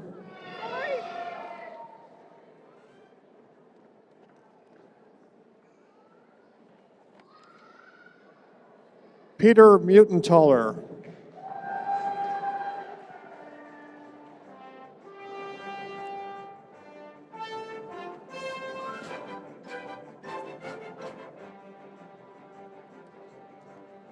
Joey O'Brien.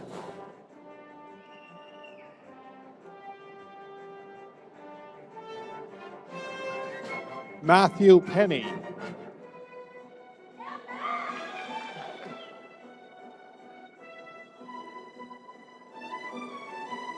James Smith.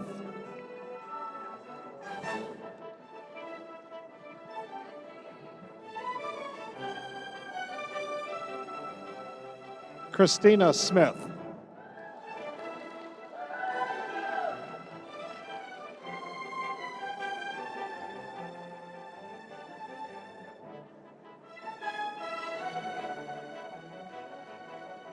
Robin McGregor.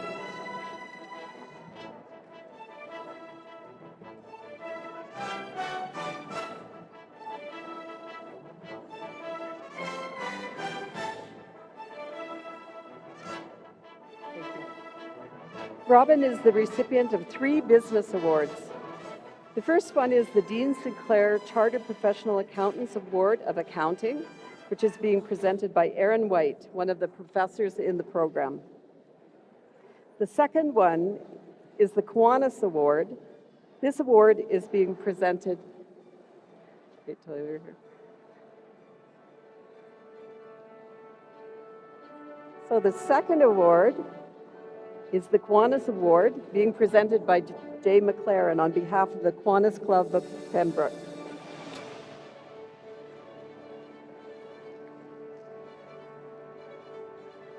Third award is the Marketing Management Bursary Award, Aaron White will present this award to Robin.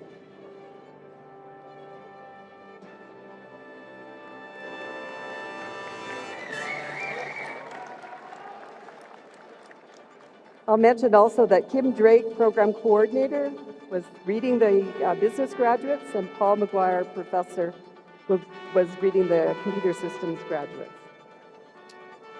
Vadim Barkatov.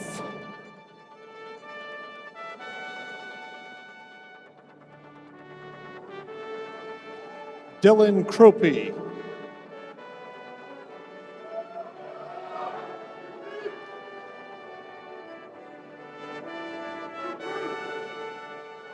Michael Fielding.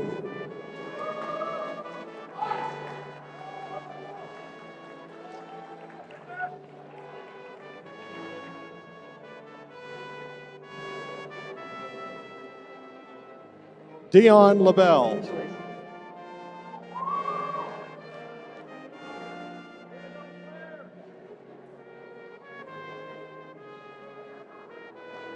Matthew Lapierre.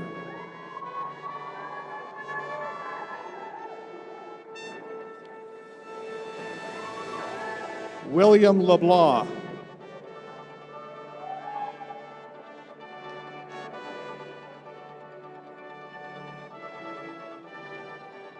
Todd Mandley.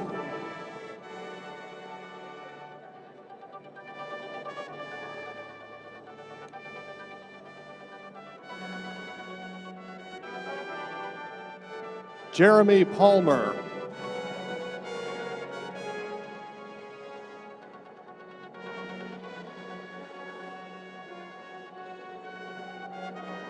Andrew Smith.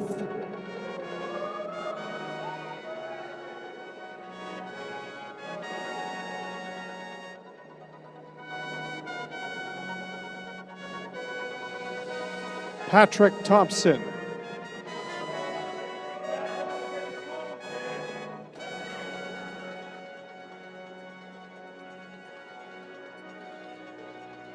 James Norton. James Norton is the recipient of the Ontario Association of Certified Engineering Technicians and Technologists Award. This award is being presented by Jack Van Gemeren.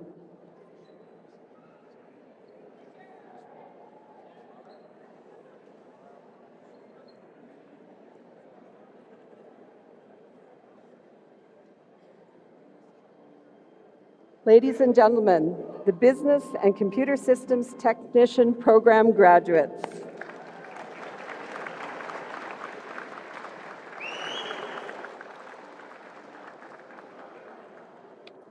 It is with pleasure that I ask the graduates of the Environmental Technician Program, including those having the Cooperative Education option and the Forestry Technician Program, to come forward to receive their diplomas from the President.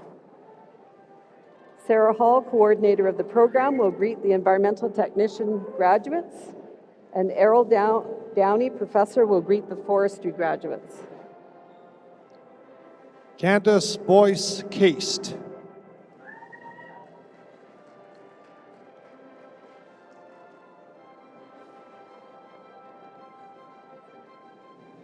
Erica Charlebois.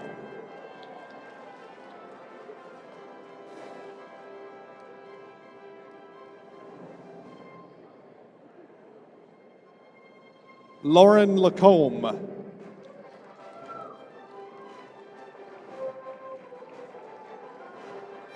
Jeffrey Loney.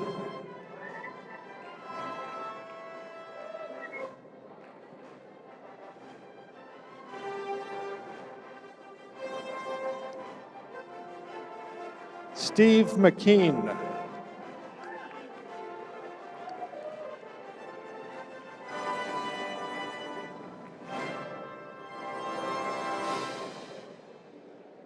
Adrian Papineau.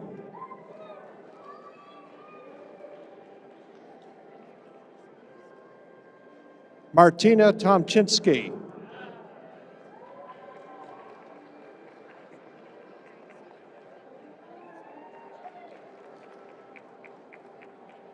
James Wheatley.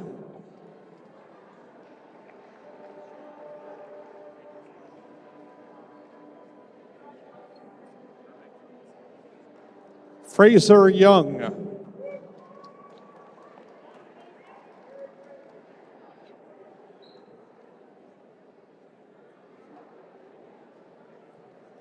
Emily Krutzelman. Emily Krusselman is the recipient of the Environmental Technician Program Award. This award is being presented by Julie Sylvester.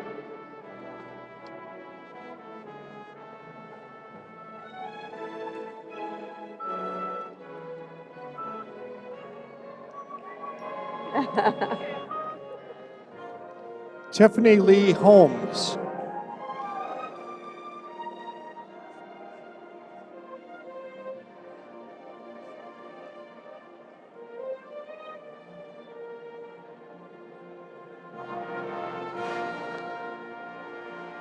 Christine Solveson Pastek.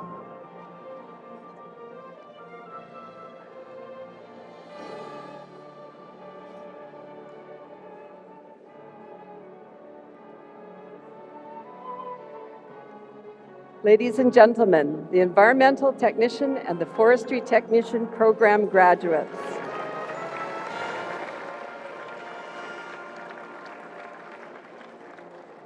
It is with pleasure that I ask the graduates of the Motive Power Apprenticeship Technician, Co-op Diploma Program, and the Office Administration Executive Program to come forward to receive their diplomas from the President. Mark Stevens, Program Coordinator, will greet the Motive Power Technician graduates. Crystal Barr, Professor in the program, will greet the Office Administration Executive graduates. Bradley Hamill.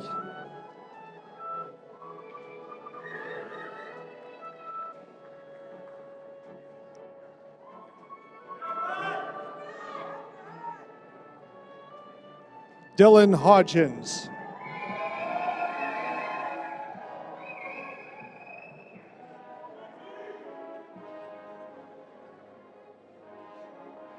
Devin Sams.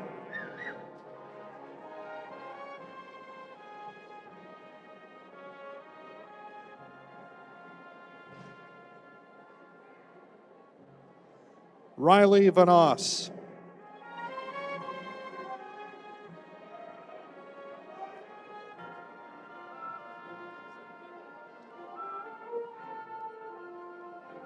Sarah Brosey. Sarah Brosey is the recipient of the Darwin Wendover Memorial Award. This award is being presented by Bruce and Christine Wendover.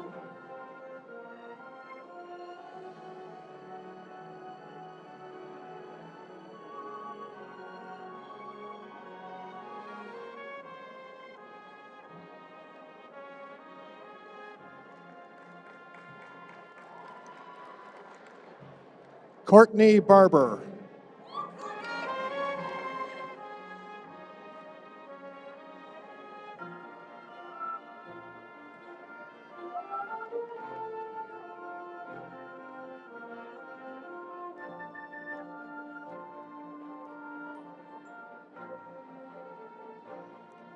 Kayla Black.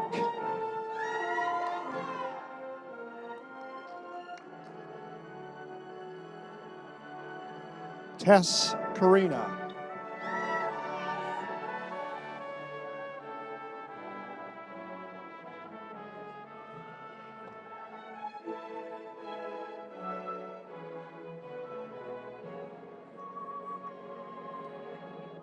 Leah Fisher.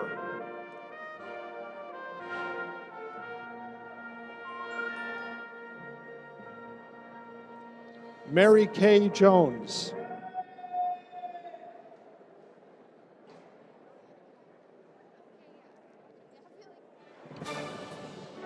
Melissa LaCourse.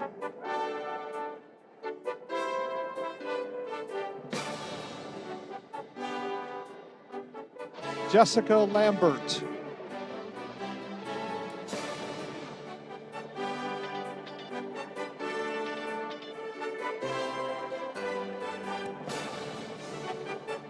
Jacqueline Laswetti.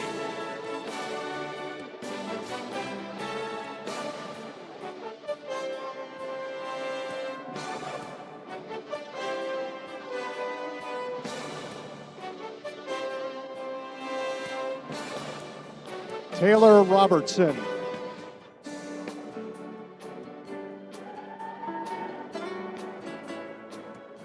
Stacy Schroeder.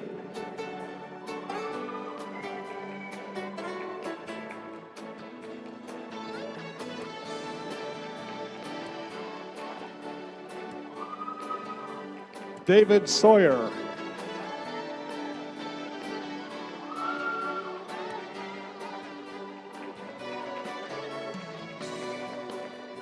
Marta Walzak.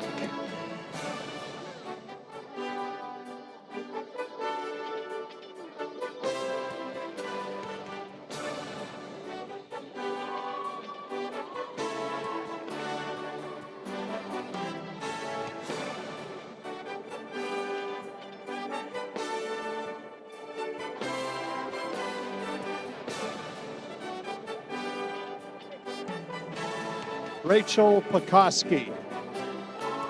Rachel Pekoski is the recipient of the Moncton Metro Award.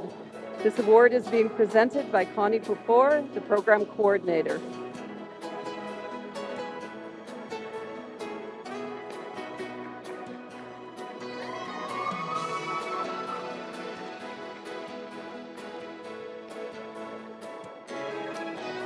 Tanya Sarazin. Tanya Sranson is the recipient of the Scott Rosian Black and Lock Chartered Professional Accountants Award. This award is being presented by Connie Pupor.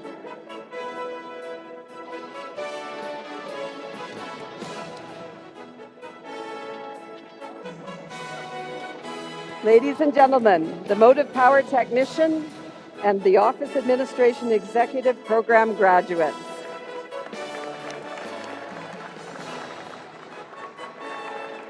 It is with pleasure that I ask the graduates of the Outdoor Adventure Program and the Outdoor Adventure Naturalist Program, including those having the cooperative education option, to come forward to receive their diplomas from the President.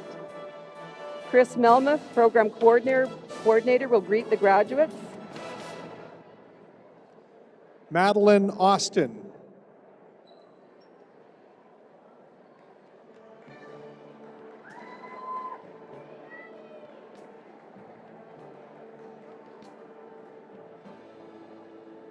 Christopher Henderson.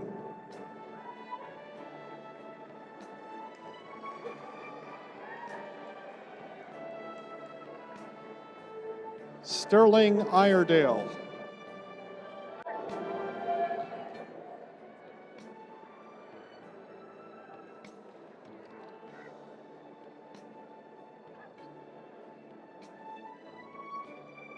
Ruben Ogerly.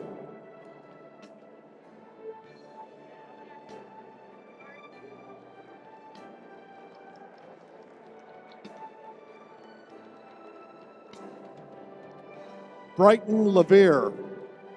Brighton Levere received the Wilderness Tours Award of Excellence. Congratulations, Brighton.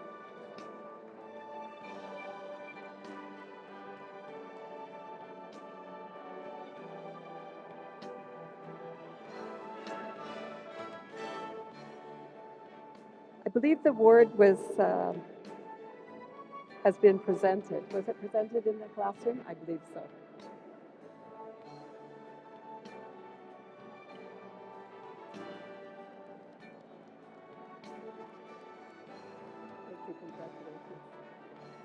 Ladies and gentlemen, the Outdoor Adventure and the Outdoor Adventure Naturalist Program graduates.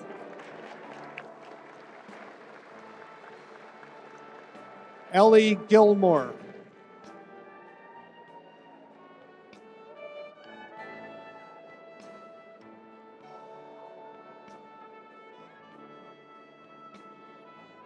Okay, now we're calling up the graduates of the following programs. Would you please come up to receive certificates from the President? So construction techniques, culinary skills, chef training, general carpenter, food service worker, academic upgrading, teaching adult lifelong learners. So this is our teacher education program. Adam Johns, program coordinator, will greet the construction techniques and the general carpenter graduates. Connie Pupour will greet the culinary skills, chef training, and the food services worker graduates. Dr. Angela Woolen, coordinator, will greet the academic upgrading graduates. And Liz Link will greet the graduates of the TAL program. Matilda Greenfield.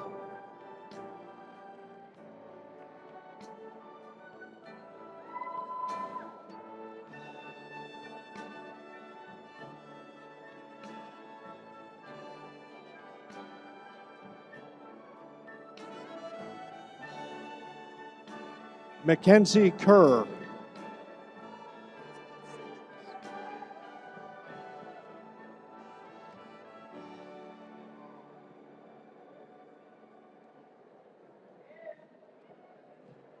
Cedric Parizeau.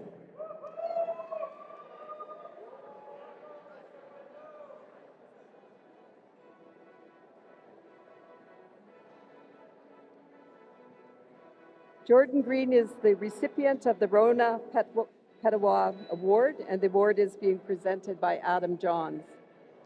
Jennifer Kenmer.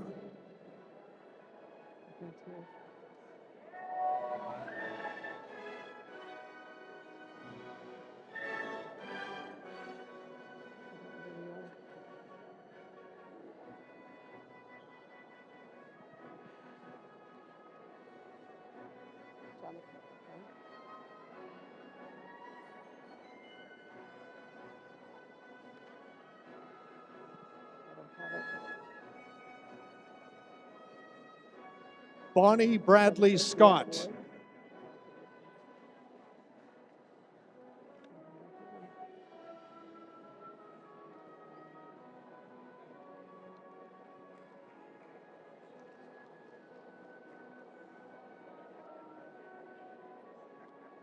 Frederick Gilmer.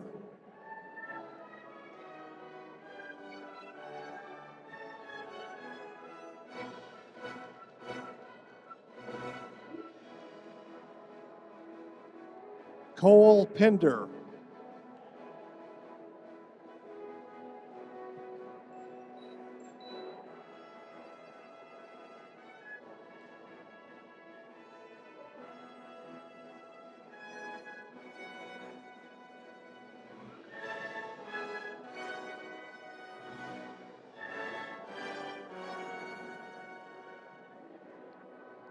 Jordan Green.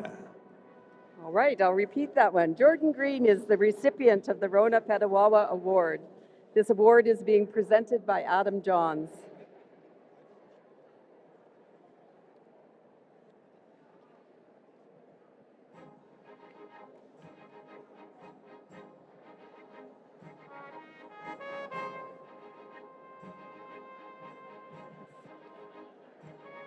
Alex Allard.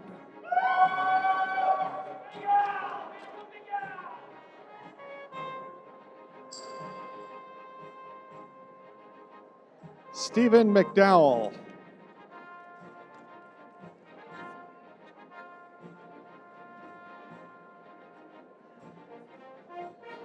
Rosario Blagden.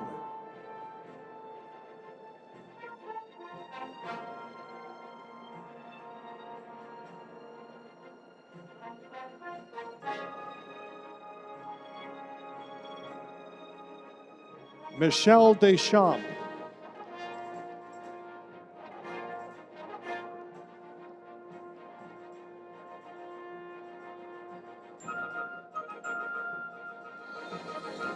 Rosemary Flood.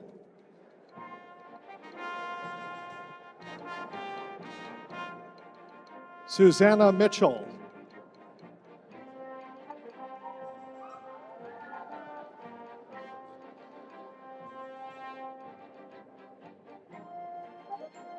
Juliana Miranda.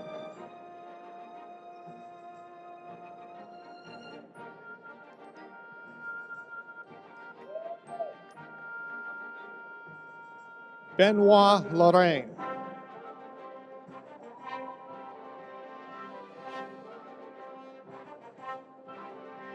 Coraline Miller.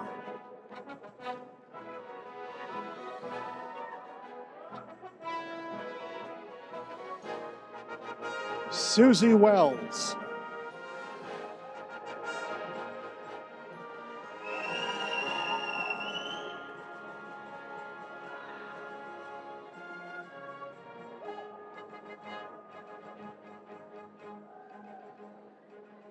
Sean Benke.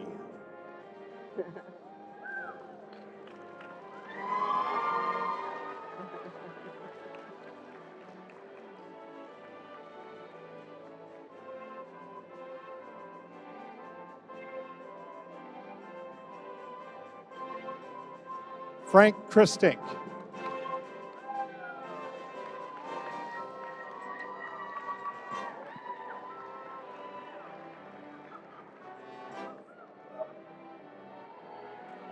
Ladies and gentlemen, the graduates of the Construction Techniques, Culinary Skills, Chef Training, General Carpenter, Food Services Worker, Academic Upgrading, and Teaching Adult Lifelong Learners programs.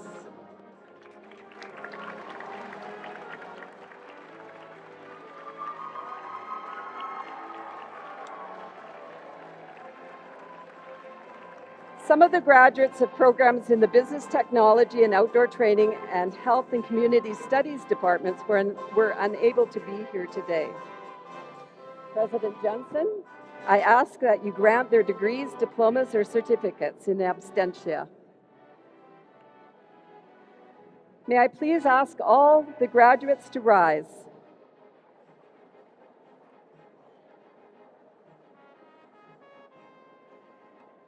Ladies and gentlemen, the Algonquin College Ottawa Valley class of 2017. Woo!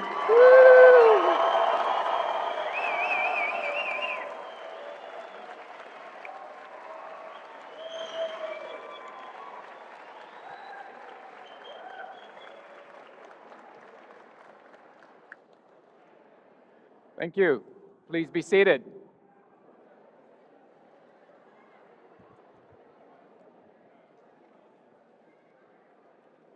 So first of all, I'd like to thank Megan, Lynn, and Jamie for calling the names of the graduates, the names of the programs, and our award recipients. Thank you.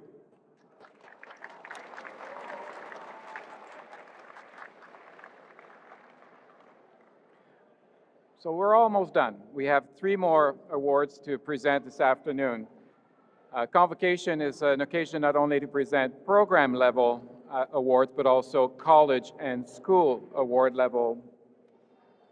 And we'd like to start with the Robert C. Gillett Leadership Award. This award will be presented by President Jensen. It recognizes a student who demonstrates exemplary volunteer leadership, which contributes to the overall Algonquin College student experience. This year's recipient has been a class representative for the past 2 years, has been a mentor to other students, and has been actively involved in helping organize intramural sporting events on campus, and has been a student representative to the Council of Outdoor Educators of Ontario. Please join me in congratulating Jenny Kenmere of the Outdoor Adventure Naturalist Program on winning this prestigious award. Jenny.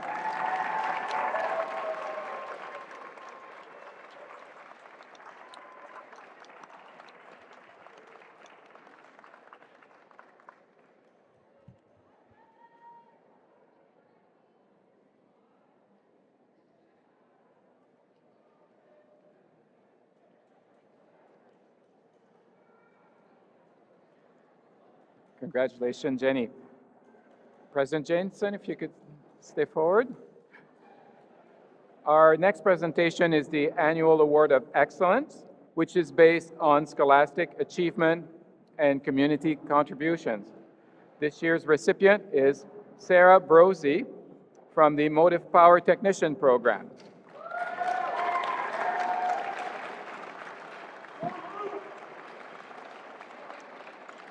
Sarah was the class representative for her program and was actively involved in many college and community activities. In addition to organizing field trips for her classmates, she was also a peer tutor and mentor and maintained a high academic standing in her program. Congratulations.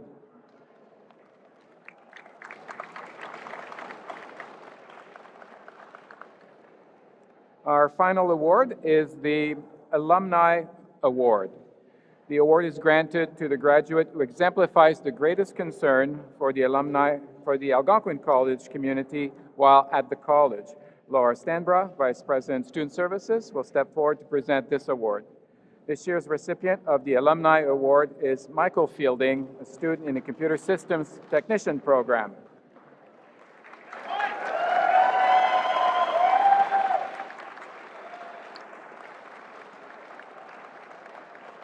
Michael was a strong advocate for his program, was involved in class projects, including a help desk initiative to give fellow students real-world work experience. He also chaired a fundraising activity to help raise funds for Hats for the Hungry charity initiative.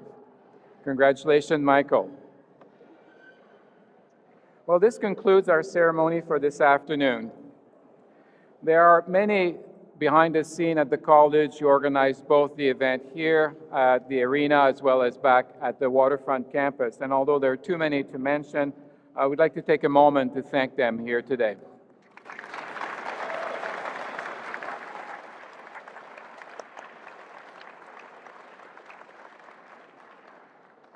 It has certainly been our pleasure to celebrate with you this afternoon, and a pleasure to welcome you, our graduates, as our newest member of the Algonquin Alumni Association. We'd like to be sure that you send us your success stories and stay connected with us through the alumni website. As we come to the end of our program, we invite all of our graduates and their families and friends to continue celebrating at our Waterfront campus just across the street from the Memorial Center. There'll be some light refreshments and snacks. They'll be waiting for you, and you'll be able to take some great pictures of photo graduation along the picturesque shores of the Ottawa River. Many thanks to you, our graduates, and your families and friends for joining us this afternoon and for making this ceremony a happy occasion for us all. Congratulations and best wishes.